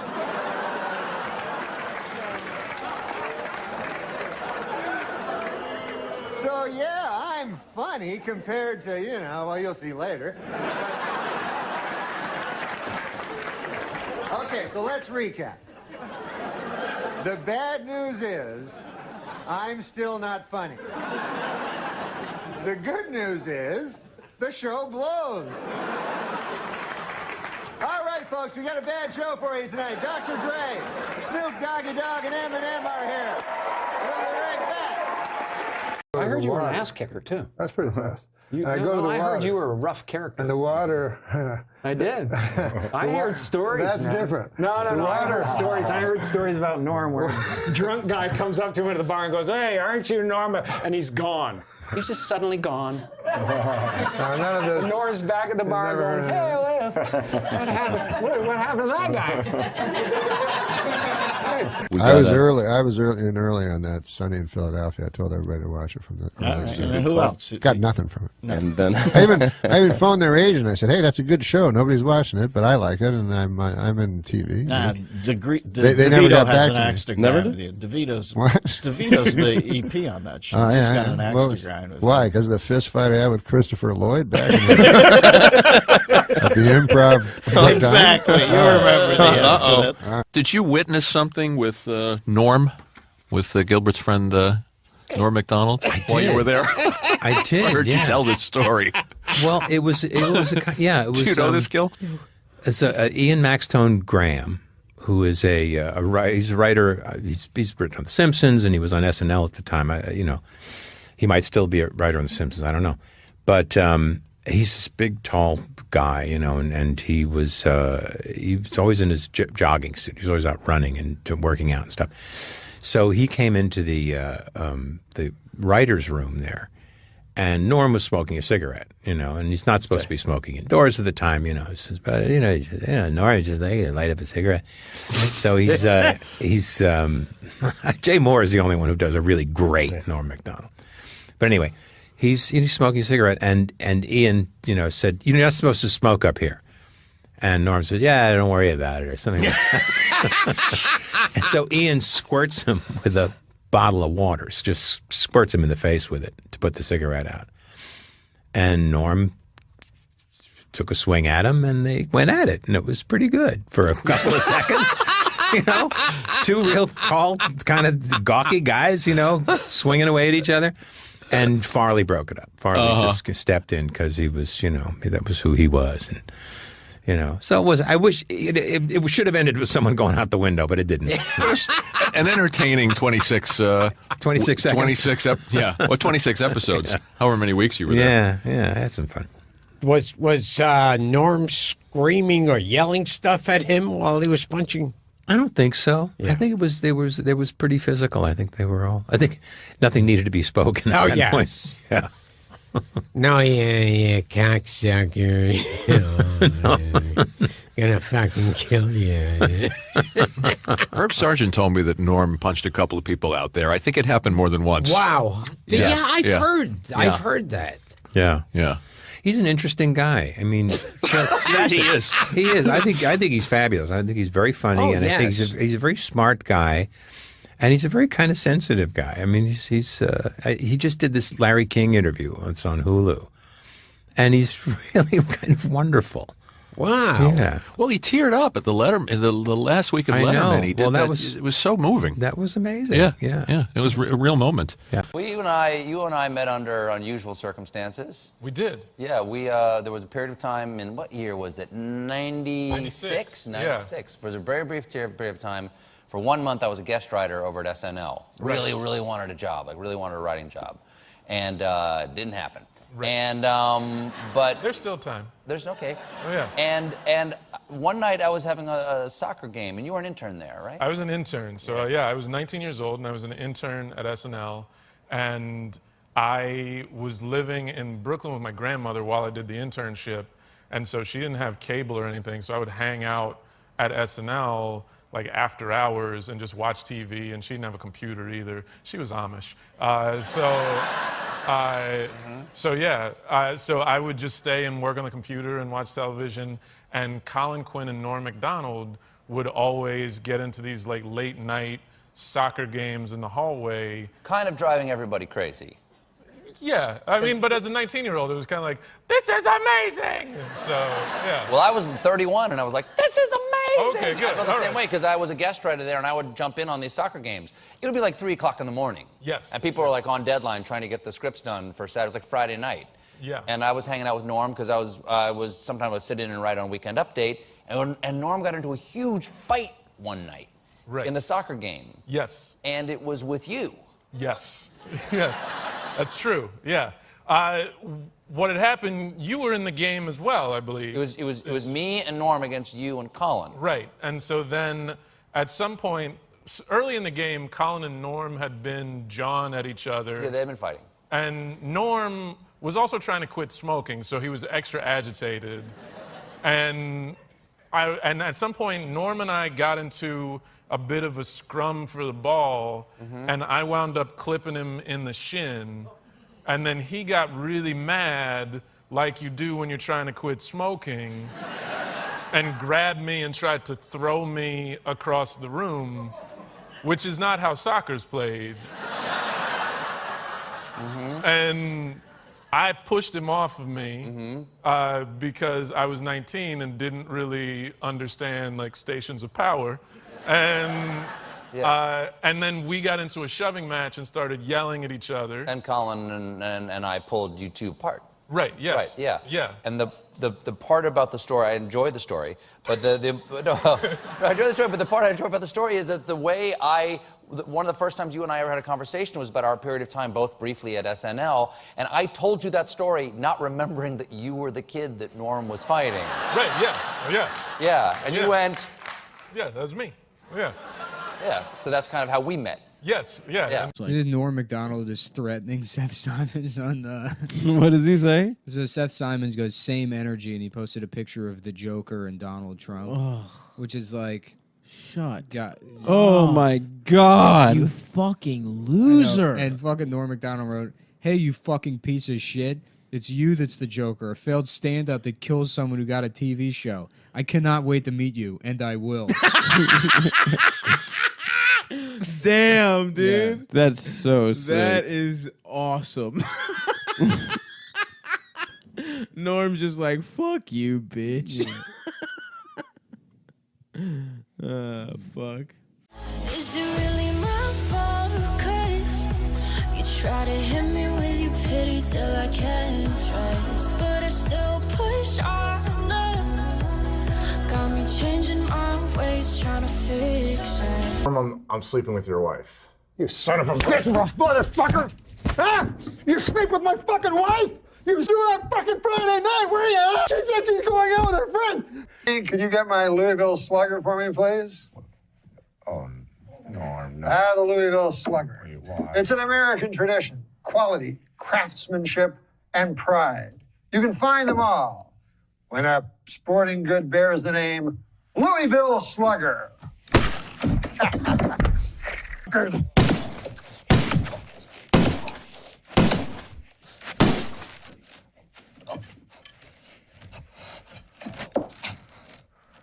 We'll be back with Roseanne.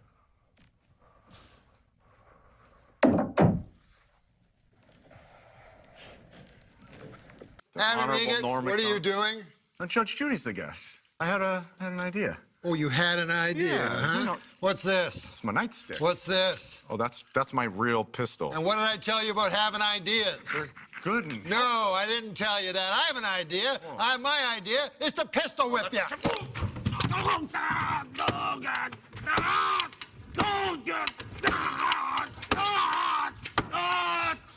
Adam Egget. Yeah. Would you come in, please? What's up? How'd it go? I just wanted to compliment you. Yes, you have a very nice tie. And I like your shirt.